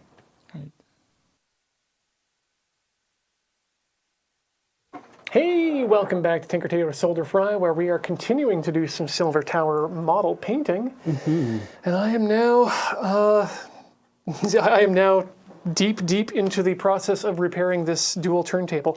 It mostly worked. I just couldn't get a left channel, which you kind of need if you want hi-fi stereo. Thankfully, we've. Oh wow! Oh, it's a little. I mean, none of us are going to be that close to it. All of you. I've got way more work to do on this. That's gruesome. No. It looks better in person. Maybe it's because my eyes are bad. I didn't see. I just like you go back over. I hadn't seen that you had like drawn little things on his book. Oh, for the other guy. I like that. He's reading the instructions for his hammer. Yeah. Point this end towards enemy. I was using the handle. I thought the balance was a little weird. That sort of instructions are going to come in quite handy in just a second, because Nice segue. I'm now going to need to solder these bits, and these are actually D-sub female pins. But I was looking at them the other day because you can buy online pre-soldered cable and connectors that will go into the back of this thing, and they're $20 or so. But I don't want to spend $26 and wait another month to listen to my records. We just got the new Jonathan Colton album. It's fantastic. How do you know? How do you know it's fantastic? Digital version. I've got I kickstarted a copy of the Golden Records. Oh, no kidding. Yeah, for the 40th anniversary. Yeah. And so I'd like to have my turntable in working condition for when that comes in. But it turns out these D-sub female connectors are the perfect diameter to just plug into the back of these posts on the back and grip them nicely. And I thought, well, hey, why not just use these and attach them to the wires? So that's what we're going to do. We're going to solder 4 of these D-subs on, maybe crimp them just a bit, and then put some shrink tubing on them. So the wires that are actually on the head there, you don't have to remove it? No, these just connect from the back, from these pins, and then they connect to the actual cartridge. And so those are fine? Yeah, those are they're pretty corroded. They look like they're shorting out from bending, but Paul was asking me during the break, have I tried everything else? Is this literally the last solution? And yeah, it is. I've tested from here to there, from there to there, from here to the back end, and it's just been nothing. Nothing has been working. So the problem has always been the connection of these pins to this printed circuit board. This is the PCB that was in the head shell. And these are the things that are notorious for just causing problems. So we're getting rid of it. Which means I now need to do some very delicate soldering on these guys here. So I'm going to try and keep the colors the same, match them up as much as possible. Green and red and yellow and blue. The blue will just have to become black this time, so that's how it's going to be. I just want to make sure that these shrink tubes are large enough or small enough to shrink in against the tiny wires. Because if they're not, that's kind of not worth my time. So let's just mock one up here. Grab a piece of wire that's let's use the actual diameter of wire that we're using. Chopped off a bunch of it. Where did it go? Back in the box. I don't think it would make sense for it to go back in the box. I thought you might have put it back in there. mean, we can just chop a bit more off the front here. We've got plenty to work with now. Now that it's fished through, we never have to do that again. Never again. Yank a bit more through. And grab that. About there. Let's do a fake little crimp. Fake crimp. Yeah. You call that crimping? You're a phony.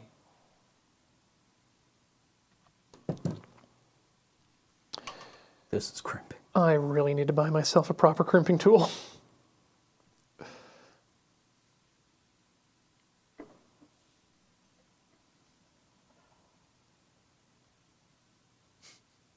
Fake crimper boy.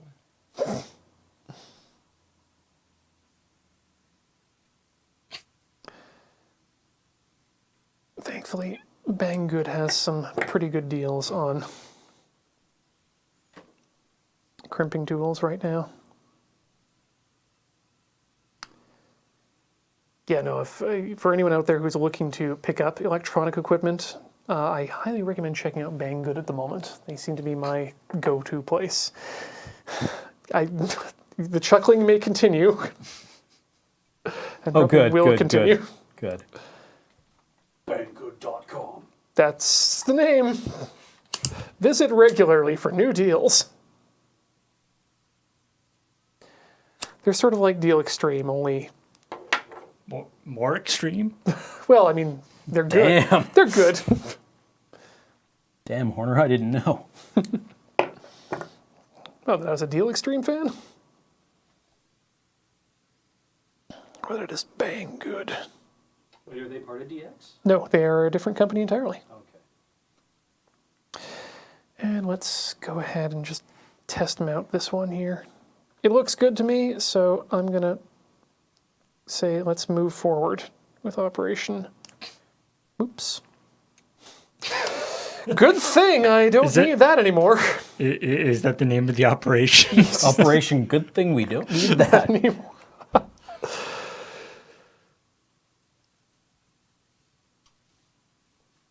Oh yeah, that looks great. Not sure. You just go down. Cool. There we go. Can you get a focus on that? Yep. Wait, the one at the top? Yeah, this is the one. This right in here. Not sure I can get any more focused. There we go. Yeah. Did we get it? Yeah. Good, okay. Yeah, So that's you attached. that's Oh, a I see. perfect connection. And that connects to there. And Yep. so the idea is you soldered a little bit onto there so that you can solder more onto it. Is that? Well, no, the idea. This was just a test fitting I see. of this pin, just to make sure that what I'm going to do is going to work. I can afford to burn a pin because they come in packages of 100. I don't know. Does that look any better? Siege? Have a look. Oh, shit. There we go. Hang on, I found it. It's getting it to back off the zoom is also a problem. As it comes into focus, ooh. That's a bit better. That's a bit softer. Nice. Yeah. It's looking good. Yeah, it's a bit softer. All right. I like the little lightning bolt on the side there. Yeah, that'll be a different color afterwards. Our feedback monitor is a little bad Yeah. for color and stabilization. Yeah. It flickers. What does chat think? Cam's cloak game is super sweet. Aw, thank you. I do like it. That's a tough one. I remember, back in the day when I was doing painting stuff, figuring out how to shade white is a tricky one. Yep. It's a bastard.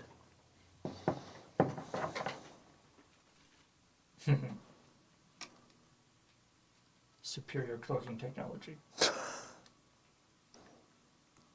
Even better than the Romulans.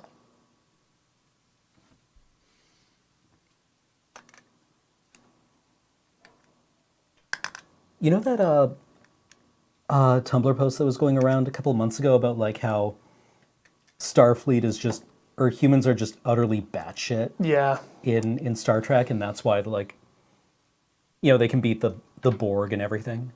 I would have loved to have seen one of those posts where it's like, you know, the conversation that Quark has with Nog in what is it, the Battle for AR, whatever in DS9. 15 or whatever. Yeah, where he's like, you know, you got to watch out for those humans. They look nice, but where it would just be like the conversation thread in that Tumblr post between the Klingons and the Vulcans, where you know the Klingons are like, we don't get it. Why do you let them run the Federation? And the Vulcans are like, look, we gave them 2 warp cores the other day to work with, and you'd think you would just experiment on one and keep the other one for backup, but no, they wired them together. And like, because they thought they could turn a sun into a torus, and they had to go to an alternate dimension, and then you steal their warp cores, and then come back here, and they turn the sun into a torus anyways, and we don't know how they did it. So we just let them do whatever they want. If there was just another thread in that conversation where it's like, and a couple hundred years before that, they were doing those kind of cute experiments. They were running experiments like, hey, what if we just kill all the people who are a slightly different color than us, and see if it makes us rich? Oh, you mean like we did?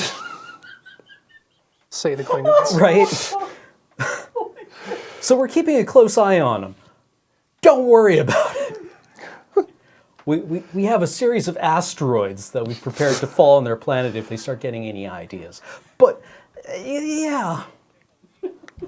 Just want They to were be doing that shit when I was in grade school. For them, it's been like 50 generations, but, you know. I do like the idea that to the greater galactic community, humans are like, you know, this like guy who's just like running around with a knife or something. Like Yeah. it's just like even there. Klingons are, you know, warlike, Yeah. but they're relatively predictably warlike. Yeah. They don't go to war with you and pretend that they're doing you a favor while they're doing it. Yeah. Well, I like one of the Tumblr posts was like, yeah, it would be like an alien watching Back to the Future would look at Doc Brown and be like, yes, that is what a human is like. Right? It's like any non-American watching The Simpsons and seeing Homer Simpson and being like, yes, that's an American. Whereas the Americans are like, no, it's a parody of Americans. And anybody else is like, are you sure? That's what you sound like. Are you real sure? I read something the other day that was saying that Homer and Marge got retconned into growing up in the 90s. Yeah. They've always kept the age consistent. and they're I believe Like Homer, I think is pretty much their my age origin. now. I believe the origin stories and their childhoods have been they've run out of like gaps of time to fill in, and they've sort of started just Super weird. placing things at weird times.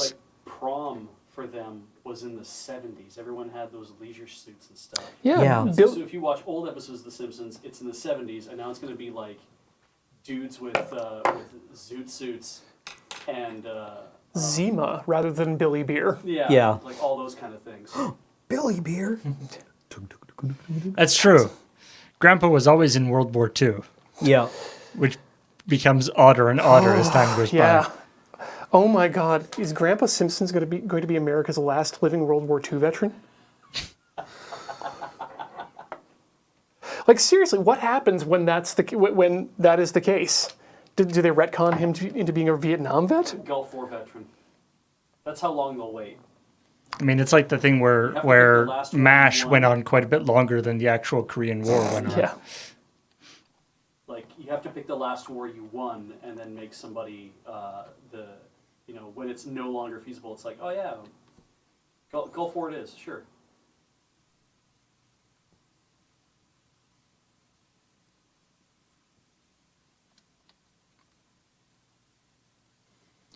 Yeah, I'm pretty sure they don't actually care about the continuity. Well, that's the odd thing is they're so good about the continuity of everything else in Springfield. Like I was reading Natasha Allegory's Twitter, Space Coyote, and she does a lot of drawing for the Simpsons comics. Sorry, Nina Matsumoto is Space Coyote. Right. Who did I say? Natasha Allegri. Right. Who does she Just do? being Puppy Cat. Right. Sorry, I meant Nina.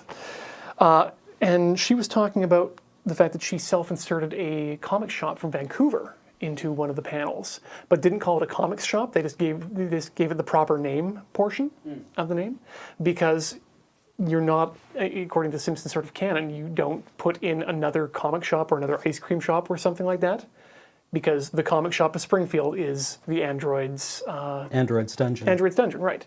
So you wouldn't have another one unless it was relevant to the plot. The Right. bar that exists in The Simpsons is Moe's Tavern, unless you need another bar to make a joke about why they're not at Moe's Tavern.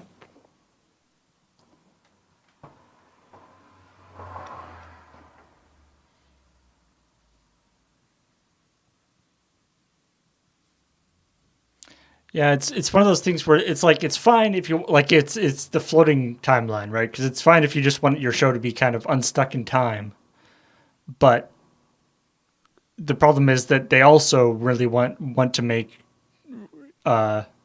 jokes that do reference things in the real world, Yeah. and so that the two things are sort of at odds.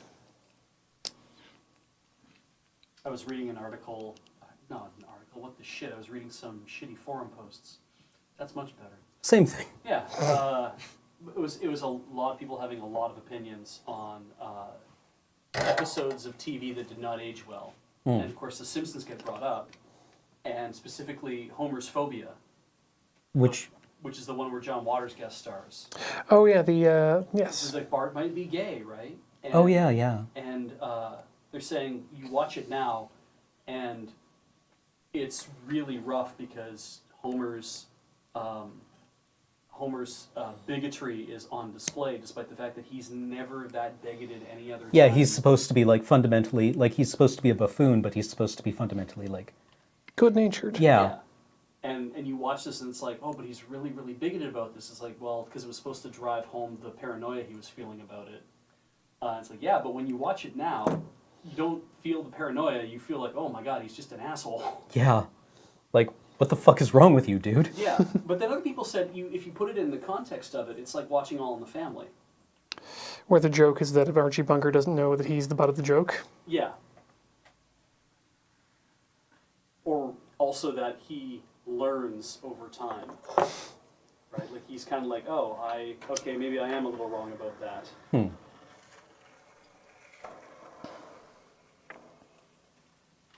So you don't solder those. I am soldering them because I don't have a proper crimp tool for this. Okay. But How does that look? Let's find out.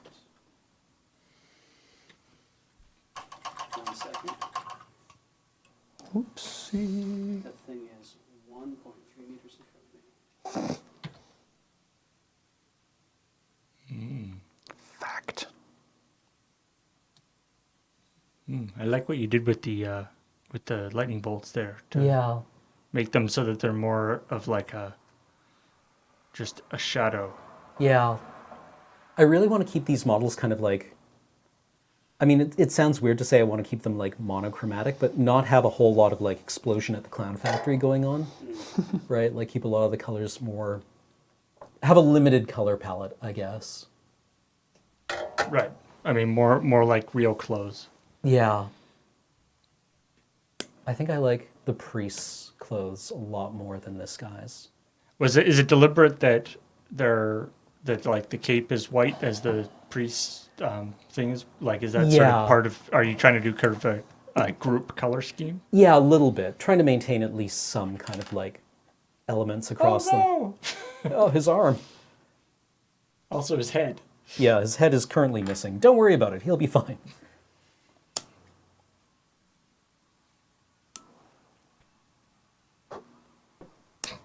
What does chat think? Our iPad Everyone's is- Yeah. everyone's very impressed. Although Rare Monster says, "Cam, why do you want to make Warhammer realistic? It's a setting that has a giant mechanical hamster wheel of death." Have the Skaven made it through into Age of Sigmar? I mean, there was just a video game that just came out that was the Vermintide. That right. was about the Skaven.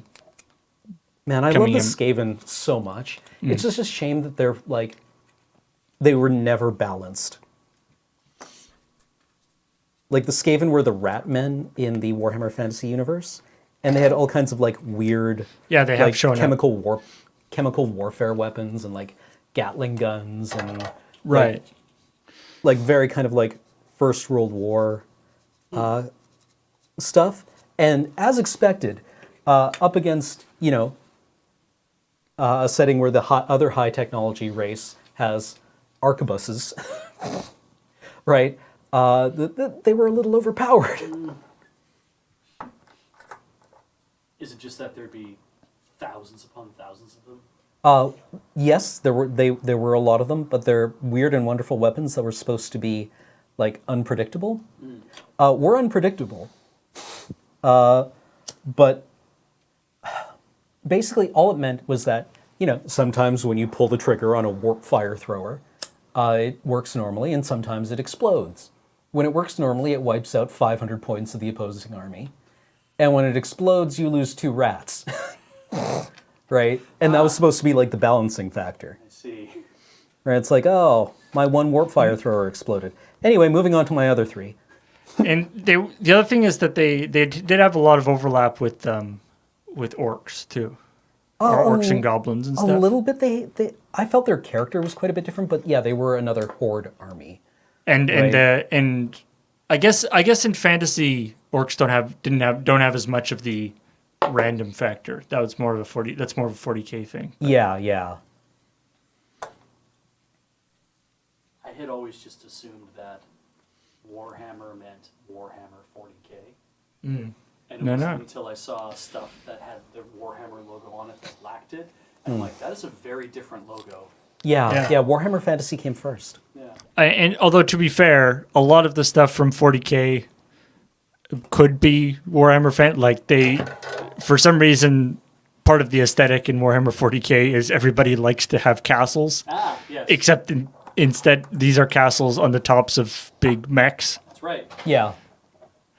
But yeah, the design aesthetic has not changed that much in 40,000 years. They found a look and they like it. No, that's good. Well, it's very neo-feudal, I guess. Right? The setting is... Goodbye. I'll miss you. Oh no. Oh no, he's down there. Okay, I got it. Oh, thank you, Beach. It's right. Move, because otherwise you'll crush yourself. I'm gonna Yeah, hold on to it's my just his soldering arm. iron here, so. Thank you. Okay, so Although I do kind of like the idea that that there's like they uncover some old relics from the fall Dark of Age mankind, technology. Yeah. and it's all like it's all like Art Nouveau stuff, or Yeah. it's all just like super IKEA style, like minimalist. They're like this doesn't have any spikes on it at all. Yeah, what the hell? It has no. Where do you put the gargoyles? How could this possibly be high You technology? put some gargoyles on this thing. So those D-sub pins, would they fit in a jumper pack, and would that jumper pack plug directly into the back of, like, could you actually put them in like a 4x1 jumper? if I could find a jumper with the right size, Right. maybe. But Because that's the thing, is I'm like, how close are those all together? If they're not the right size for a jumper, then it's like, okay, well, they look like this. okay.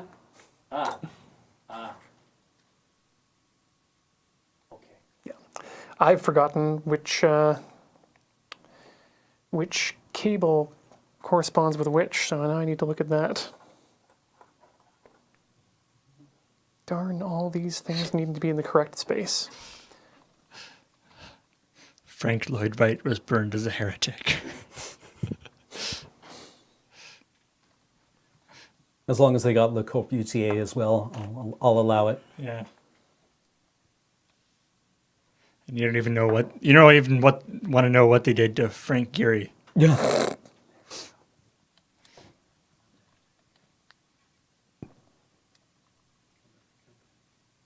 Keep going. Oh my goodness. Oh man. Okay, well that's getting places. The white cape, black armor, and no head. Yeah. That actually totally works. Yeah. Like just draw some, just paint some like flames coming out of the Yeah. neck hole. If there's some way to just stuff some fuel cotton in there, just Huh. light it up before each game. All right. I mean, this is kind of coming together, I guess. Ugh, I'm putting so many hours of work into each of these. It's really kind of nuts. The actual, like, orcs or whatever, the beastmen that are supposed to be kind of like the grunts, you know, you'll do 10 of those in a sitting. But these characters, you kind of want them to look rad, right? Anyway. Did he come with that little skull sitting beside him? Yep. Is that actually like attached to his foot? Yes, it is. I don't go anywhere without my skull. I like these guys. I think this looks rad. Oh yeah. Does that guy on the left actually have legs, or they just disappear into sort of smoke? That's one of her legs right here, kicked up. Oh right, I see. And then there's the other one. The other one behind is, the cape. Like some of these suffer from being a bit over sculpted. But the smoke is super cool though. Yeah, you can actually see. Where's her other foot? It's down. It's actually hidden in the smoke at the bottom there. All right. So cool. So here we are. Up top. There we go. Oh, I actually need to finish this one too. She's got all kinds of like medallions and bangles on the end of her cloak that I have not painted yet. All right. All right, more work to do. You and me both, eh? Not sure you're supposed to break a sweat painting miniatures. It's very hot in here. All right. Black cable we don't need to worry about, apparently. So I've been told. And, no, we do need to work. Wait. Isn't That's the right, we black don't- one hook into the blue? Black one doesn't need to worry. Yeah, our new black one we need to worry about. We can just remove the old black one.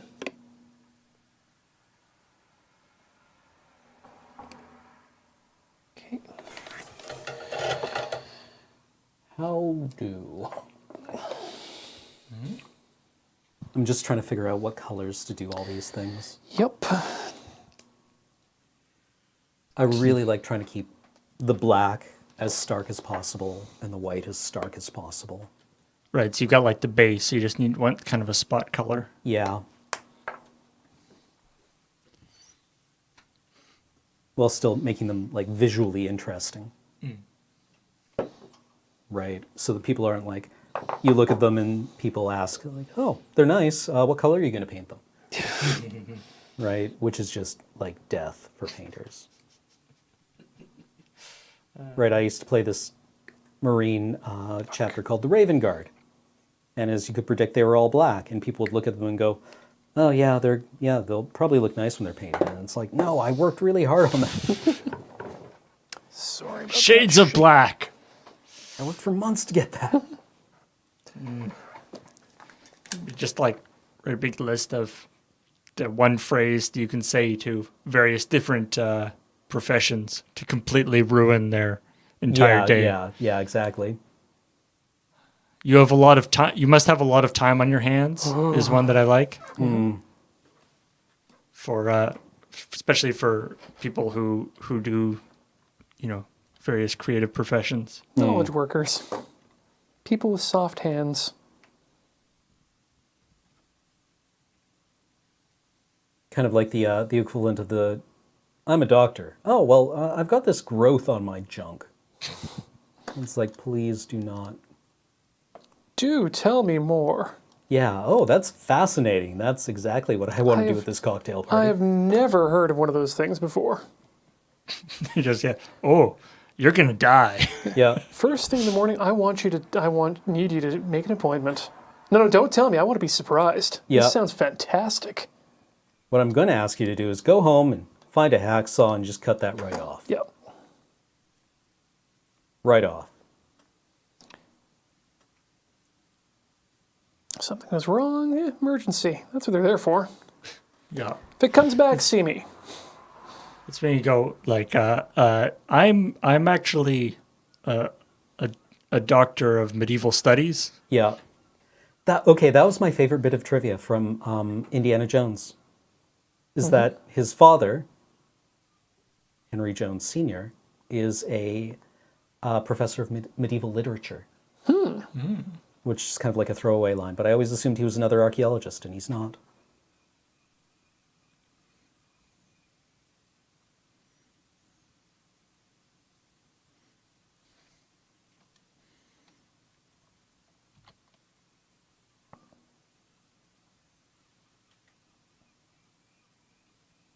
So he doesn't approve of all the running about, stealing things. Sorry, everyone. I guess I'm not doing a very good job of holding still here. I don't know. You do what you need to. I try to find the balance point. You gotta be comfortable. I had some tiny zippity whiz bangs in here. I wonder where they've gone. Oh. Nope.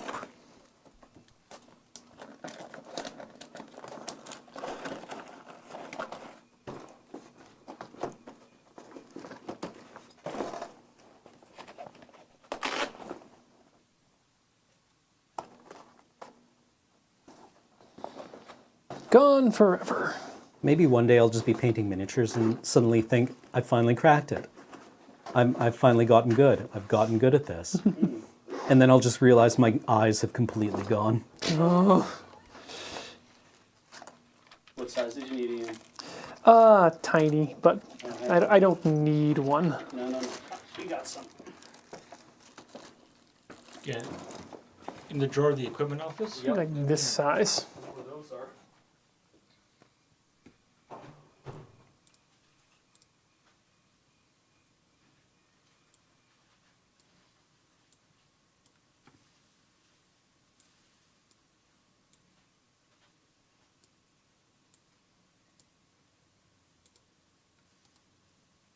Now I can start soldering anyway. Maybe I should tin these. Nah.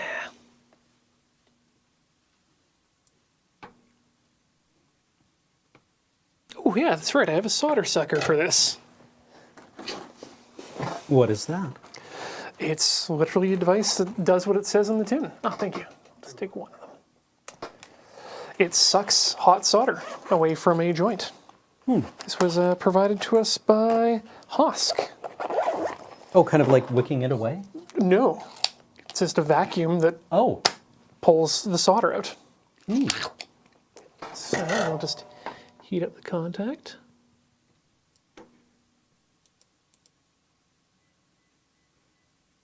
Suck.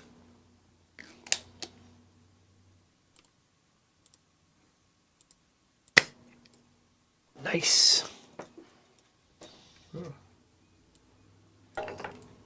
Right, one of these is hot, one of these is not. Speaking of Skaven,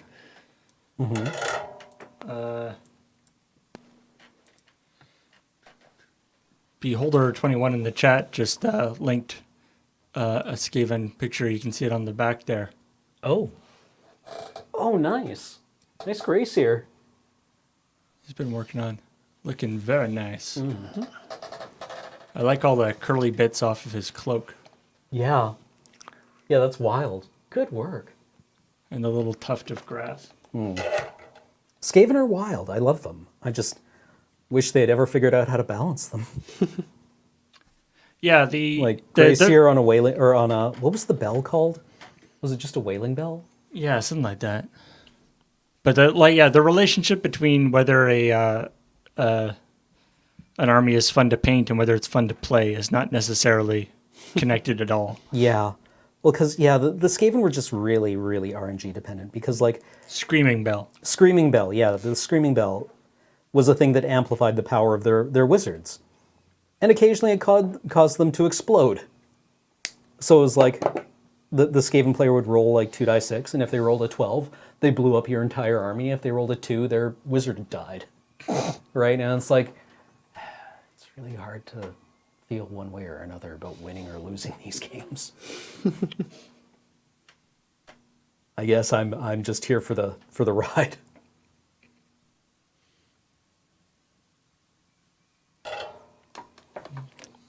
I think I mentioned it before, but when I was in university, as part of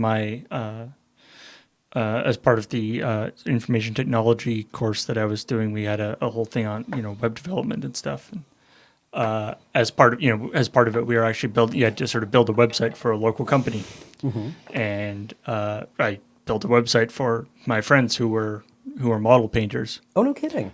And so I don't think and so they were sort of, people would pay them to, paint their army or whatever. Right. And so there's all bunches of samples and things and stuff. And one of the things that I was super stoked about doing was doing like QuickTime VR Oh, so you spin can have, arounds. like, Yeah. So I made like a little rig on like a tripod so you could so you have the camera one spot and you could spin the thing and take whatever 16 photos of it, so you could spin it around and stuff. Neat. Yeah. I always liked QuickTime VR object movies. I don't think they're used enough. Rude. I mean, Games Workshop uses that, I think, on their website. If you go there now, you can...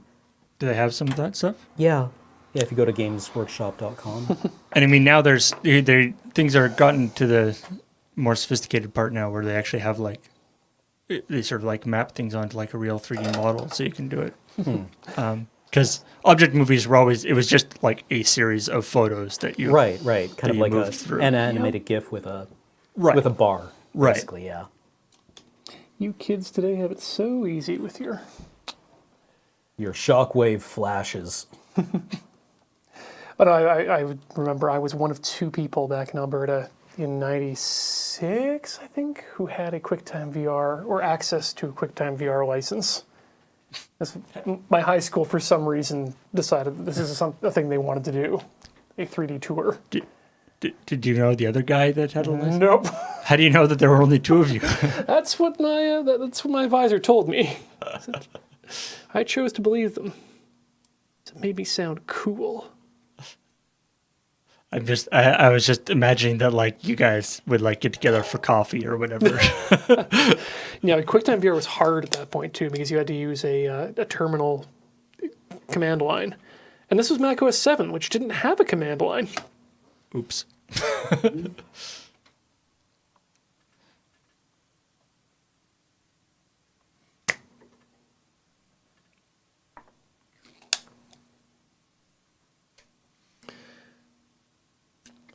Those are bridged, that's right. That means they must be the ground, the blue and the green, if they're bridged like that.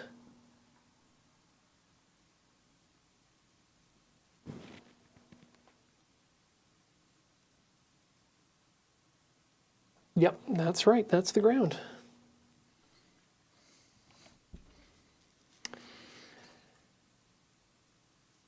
Red. Goodness, I remembered which one was being soldered in there. Mind if I borrow that again? Please do. Thank you. Which wire do you cut? The black wire with the white stripe or the blue wire with the yellow stripe? You know, we still need to do a face-off against the bomb squad. Oh, yeah, we do. Because we crushed it. Yep. I think we should do it in VR too, to be honest. Yeah. Team UX Beach was really, really good at keep talking and nobody explodes. There's probably been a couple of versions since now. Yeah. That would make for a really good... Well, when we get to the new office, Yeah.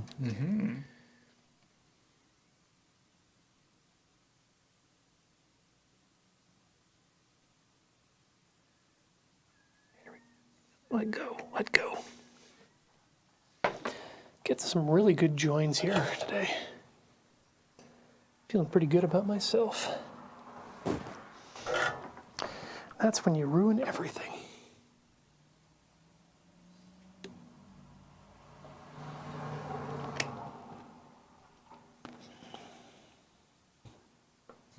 Solder. Team UX Beige versus Team Ghostwatch 2016.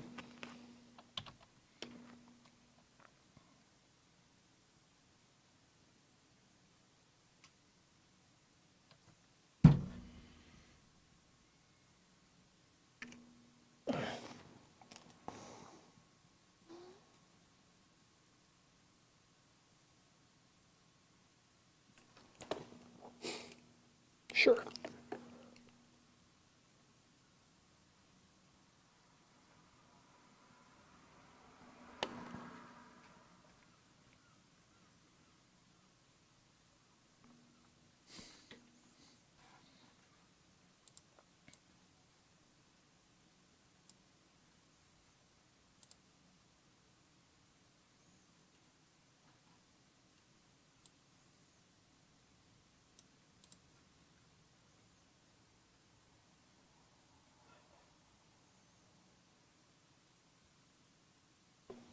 There we go.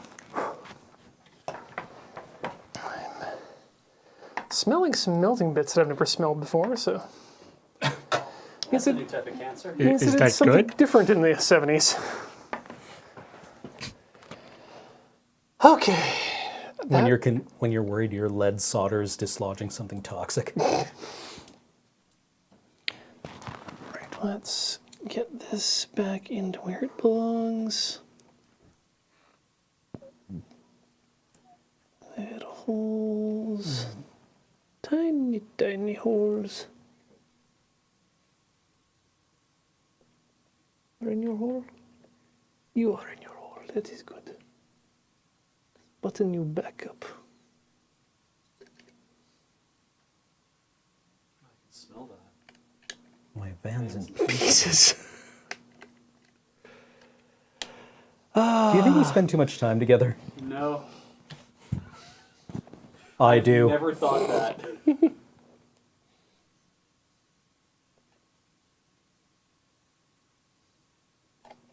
How did this go in?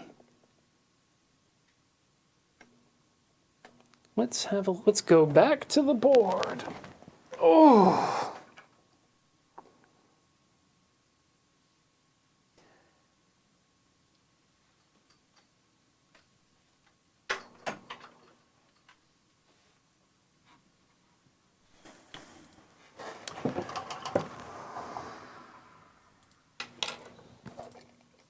Does that just snap in there like that? Oh, yeah, I guess it does. Wow, Germans. They're great.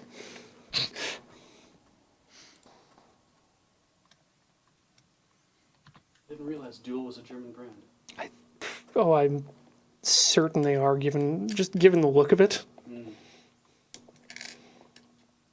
Their rampant use of Helvetica. Wouldn't that make them Swiss? Flagrant use of Helvetica. That only makes them Swiss if they're. Oh, sorry. I think I just brushed my mic.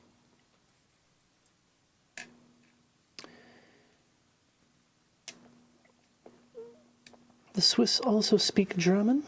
Isn't it its own isotope of German, though? I think so. At least that's what they tell us. Oh yeah, we are not German at all. Why? The Swiss speak French, Italian. Italian, German, and Swiss. I think Ah. They're what we call they here. have four official languages. They're what we'd call in Canada a distinct society. And also their own country. Yes. Yes. They're what we would call here in Canada a separate country than us. Sorry, Mr. Levesque. I still can't remember which one of it. Do you want more of those little ones? No, just this one's fine. Beej, do you remember which Quebec separatist politician the air farce made fun of about his love of arrowroot cookies? Oh, jeez. Because this has been bothering me since moving day. Or, I mean, since packing day. We haven't moved. We are not actually in the new space. Yeah. having made it look exactly like the old space. Could you imagine? Jesus. Then the curtains fall from behind and you realize we're in a brand new space. I don't remember. Maybe someone in the chat can It's help. not Jacques Parizeau, I don't think. No, they made fun of him for very different reasons. But somebody Being loved mega racist. arrowroot cookies. I think I've done it. By Jove, I think he's done it. You better clean it up then. Yes. No, I think it's, yeah, everything's properly buttoned. I haven't tested anything, so that's good. Right? Right now, it exists in quantum superposition. Yeah, let's do some quick, I guess you don't actually have a record or anything to test it. no, so. but I can do some quick continuity tests. Let's open that up. Okay. I mean, this probably isn't going to tell us much just because it's all just the same wire, but hey, This is the first time you've had the bottom open before. this is also just worth doing anyway. Okay, white to white.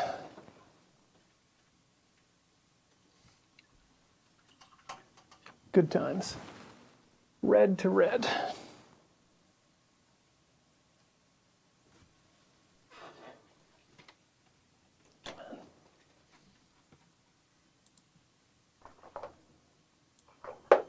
Good. Green to green. Black to black. Back to black. Ah, sorry, excuse me. That was, That was fine. yeah. That sounded way better in my head. Perfect. Okay, well, I'll make sure to give a tweet to you guys just to let you know if it works with a record when we get there. But let's see about buttoning this up before or without screwing it up. Because as much as I was happy to do this, I'd rather not see the inside of my record player again if I can help it. Button it up, but don't screw it up. Yeah. So let's get this piece back in here. I'm actually quite excited for what I am to understand is going to be a much better tone. But again, probably don't have the equipment necessary to hear that. Got a couple of bookshelf speakers from Excess Cargo, if anyone remembers that shop. And a, what do you call it? Class D. Yeah, Class D amplifier that I bought off of eBay Wait, back when they still existed. hang on. Oh no, T-amp, T, right? a Yes, T-amp, yeah. the better version. Back when those things were only $20. Yeah, back when people were still making them. I've seen some really nice enclosures for T-amps recently though, so I might come back to that as a project for the future. To actually make a nicer enclosure for my T-amp, maybe out of wood or something. Chat suggests Lucien Bouchard for the arrowroot. Is that Oh, him? yeah. Yes, that was it. Thank you. Knew his last name started with a B. Wasn't Lucien also the name of the werewolf in the Underworld movies? Yes. Coincidence? Yes. Yes. Probably. That's 100% what a coincidence coincidences. is. Direct inspiration? It's always that like I always love that for the detective thing. It's like coincidence. I don't believe in coincidences. It's like really? That's called paranoia. Yeah, there are a lot of things that are coincidences. Small green man who you need to talk to. You know, it's like when you pull up to a traffic light and your windshield wipers are going at the same click clack as the people in front of you as their turn signal. It's all part of a conspiracy. Have a small green hairy man who you need to actually take a night class in logic with.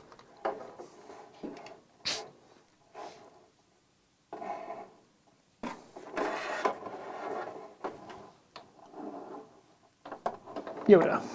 Oh, Sorry, I'm now learning what you're confused at what I'm saying my face looks like. This is my O face? the The fuck? Face. It's my butt face.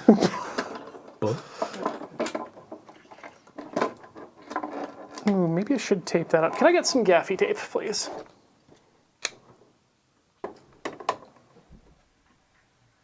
As this tape has bit the biscuit. Yeah, just hammer me. Yeah. We'll do that. We'll do that anime shit where it sticks to your face for a second and every time freezes. It's rolling. Oh, let's put that over there. My God, dudes, it's so warm in here. As we're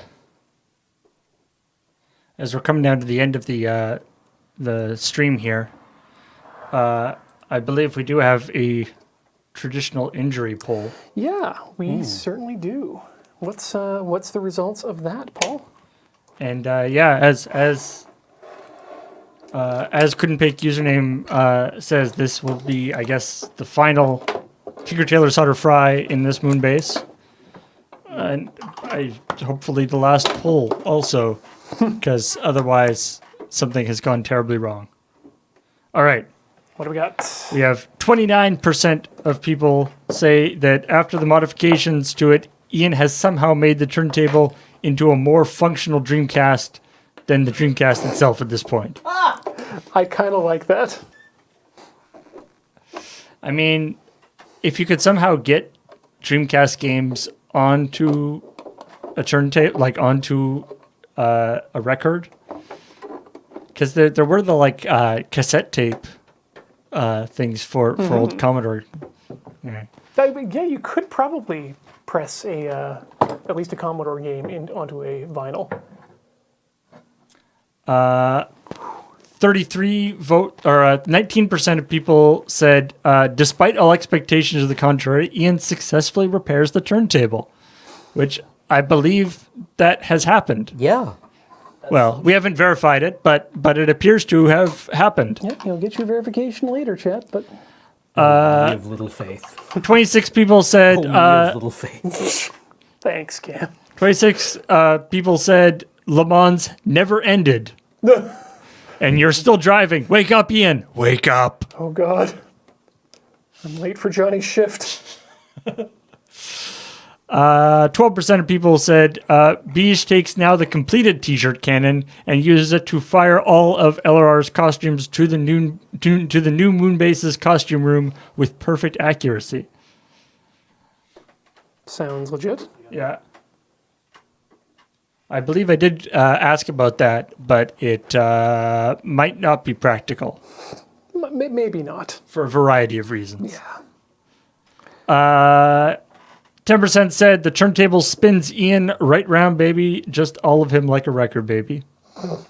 Okay. 9% says everyone gets a small cut on the hand, forever leaving a part of them behind in Moonbase Delta. Giving Moonbase Delta a taste for blood. Only hope. Or as a changeling test. And 6% says Moonbase Delta refuses to let anyone leave, grows walls around them and trapping him forever and ever. It's the House of Weebs. I mean, I feel like there's probably the majority of Loading Ready Run people have left some kind of blood stain around here somewhere. Some sort of fluid marking. There we go. Really... I was hoping that would be left alone. Here we are. That's why they don't give me a mic. All right, that's back in. Oh. And the first letter of all the responses spell out MB Delta. Aw. That's lovely. Okay, seems to still work. Now I need to remember which pins go where. So, I think we're coming to the end. Close to. Paul, we have some subscribers. Would you mind running us through those as well? Yes. Thank you so much. Although, sorry, somebody just says, Mimics, Cam says, haha, Alex laughed, Beige laughed, Cam laughed, the Moonbase laughed.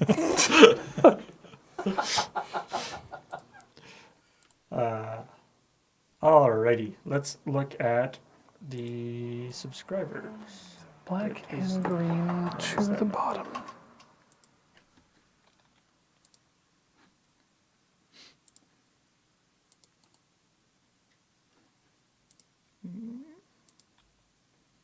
One second.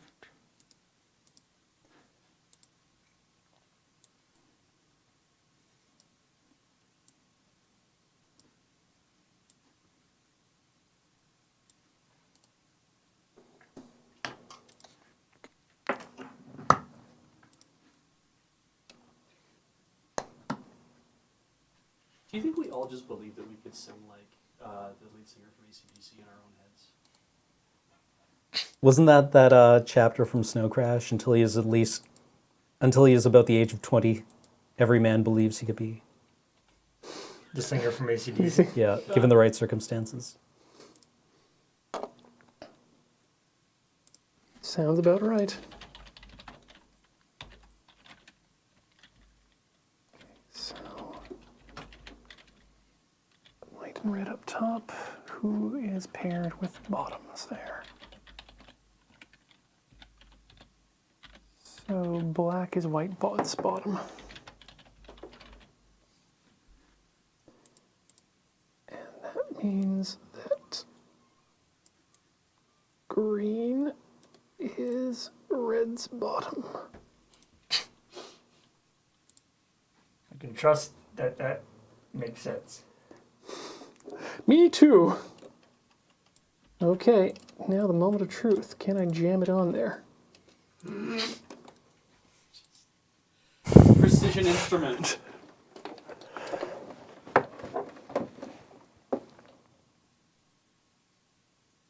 The answer may surprise me.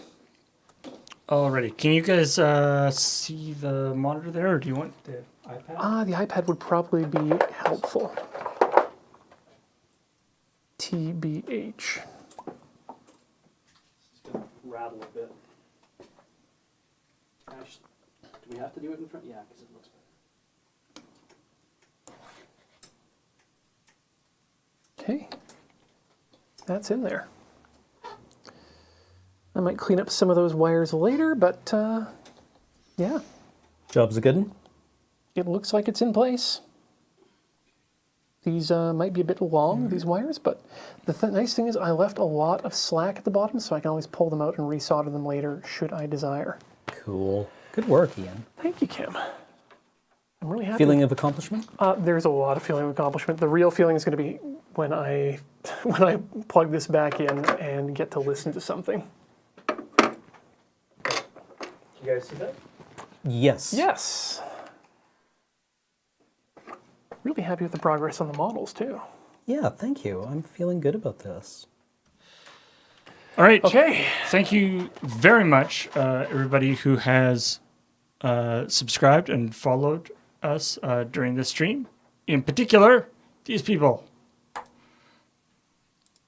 Ash Burnham for 11 months. 11 months, time for new Moonbase. I appreciate everything that goes on at the mighty Loading Ready Run Video Entertainment Network. Thank you so much, Ash Burnham. Lyndon Michael has resubbed for the 4 months, saying heart. Succinct. As a Raphael Texan Reverend has resubbed for 16 months, saying it's Solder, Ian, you slipped. I did. I'm sorry. The Metaloop is for 44 months. Hey guys, hope you are having a great time. Thanks for all the hours of great videos. We should come around back to that difficult name later again and thank them properly. Temjin Zero has resubbed for the 44th month. Wow, thank you. And Gravity Cannon is a new subscriber. Thanks, Gravity Cannon, for subbing up. Scapus has resubbed for the 21st month. Thank you for your enduring support. And Helper Rabbit is also a new subscriber. Ravs has resubbed for the 20th month, saying, woohoo, 20 months of whatever this all is. Inkface Faz is a 6-month subscriber. I found Ice Surprise. I am tabling the Small Press Expo, so I won't be able to watch much for a bit, but I want to appreciate all you do. Thank you so much. Stratos83 has resubbed for the 6 months, saying, aha, halfway to a year and Ian turns the tables. Boo. Invader Snarf. Snarf. New subscriber. Blargant has resubbed for the 8th month, saying, I shall now perform the rite of finger guns. Bat Wool for 3 months. Thank you for all the fun and entertainment. You're welcome for both of those things. Press Start to Finish has subbed for 5 months, saying, I always wish I had a spudger. Keep them around, they're good. Any Gould is a new subscriber. Mr. the Walrus has resubbed for the 2nd month, saying, Science. Metox01 for 4 months. Fire the lasers of understanding. Deep cuts. And 351 bits given by GoAmpDog2, Earthen One, and Fenrickson. Thank you so much. For those bits, the bits, the bits. The thing. So I think we're pretty lean right now this week for streams. Is that correct? I believe so. Yeah. What do we got on? Oh yes. Azaraphilus Shop. Looking forward to the Moonbase Mark V. Good luck and thanks for the rest of the move. Thank you for your 8-month subscription. Sorry we couldn't get that out the first time. So yeah, what do we got on docket for the rest of the week?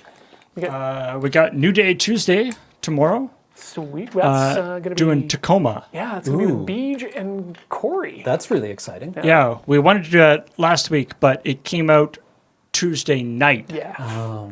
Late on Tuesday, so we weren't able to do Real it. good stream though. Stay tuned for that at 12 noon PDT. On Wednesday, it's one more game. or No, Tuesday. that's Tuesday night. Yeah, Tuesday night. One more, where we'll be playing more PUBG. Come watch us click on heads and be clicked on ourselves. Mine o'clock comes in Wednesday at 9 a.m. PDT. James and Relisuno will be once again doing Minecraft, tin, name, etc. And then watch and play, where who knows what'll be played, but it should be fun. Crossing the streams, where who knows what will be played, but it'll probably be fun. Not a guarantee. I believe we don't currently have. We'll figure something out. Yeah, I believe we don't currently have a thing scheduled, but we'll figure it out. Thursday comes up with 18 games and counting, where they will be playing the 18th most popular game. No guarantee. LRMTG on Thursday afternoon. Guaranteed. Talking Simulator. Where Alex and I will be playing, I think Verde Station is what we were talking about. Verde I'm Station. familiar with that. So Yeah. that'll be good. That's it. And then the crapshoot. Yep. Oh, we are doing a crapshoot. We're gonna do. It'll be a writing only crapshoot. But we're gonna. So the crapshoot will be theoretically the last stream in this office. That's right. Oh, wow. And then so there's no streams on Friday. So there's no AFK on Friday night, and no streams on Saturday. No streams on Sunday. So no Rhythm Cafe. Nothing on Monday or Tuesday, and then hopefully, all going according to plan, we should be ramping back up to streaming on Wednesday. Nice. We may not be. I believe because on Friday it will be Adam will be doing a 12-hour or some sort of long stream, so there won't be any crapshoot or AFK next Friday. But yeah, things will be a little bit wonky over the next week or two. But we're hoping to. Our priority is to get the new streaming office set up ASAP. But the new equivalent to the studio we're in right now, Studio A, might take a little bit longer. So some of the like AFK and Tinker Tailor and those kind of streams might be a week or two before we get that up and running. Please bear with us. It'll be awesome. Ooh, hey, I have something for us to go out on. Beej, could you just point the camera at the turntable section here? Yeah. I'll bring it in. I just want to do a bit of, I'm going to call this probably 44-year-old peeling porn. Oh. Oh, are you kidding me? Oh, no kidding. Nope. I'm not kidding, and I think this is Dude. Do you the want? place. I gotta get this nice and even. This is the place to do it. Oh, how do I get in there? Oh, wait, I found it. How did it go that long? 34 years you've been on there. 43 years. 1974. Yes. Just, I can't wait to find out that that was like necessary. For Yeah, that was an insulatory layer, and now it just fuses every record. Here we go. Just slowly spin the turntable.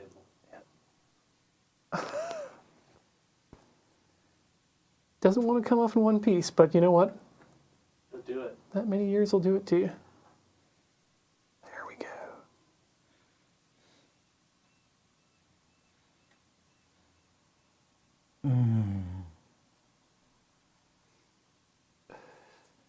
Had some scratches on that platter, but you deserve it after this long. You're basically brand new. Nice. Nice. Well, Wow. Okay. One needs a cigarette Yeah. after that. well, thank you so Can we- much. Yeah, could we get one good more look at the models? Oh, Just, yeah, sure. Yeah, it turns out that was load bearing. Yep. The record player just collapses. How is that? Can they be seen clearly? Yeah, I think so. Okay. Oh, like I'll the- get them all into the same focal plane. That guy in the middle is too cool to look at the camera. Nice. Looking good. Yeah. All right. That is a party. Yeah. Let's go. Tank, wizard, healer. Now we just need melee DPS. That's all you need. Well, thank you so much for watching, everyone, tonight. Ever forward. Never learning. That's it. That's everything. Bye.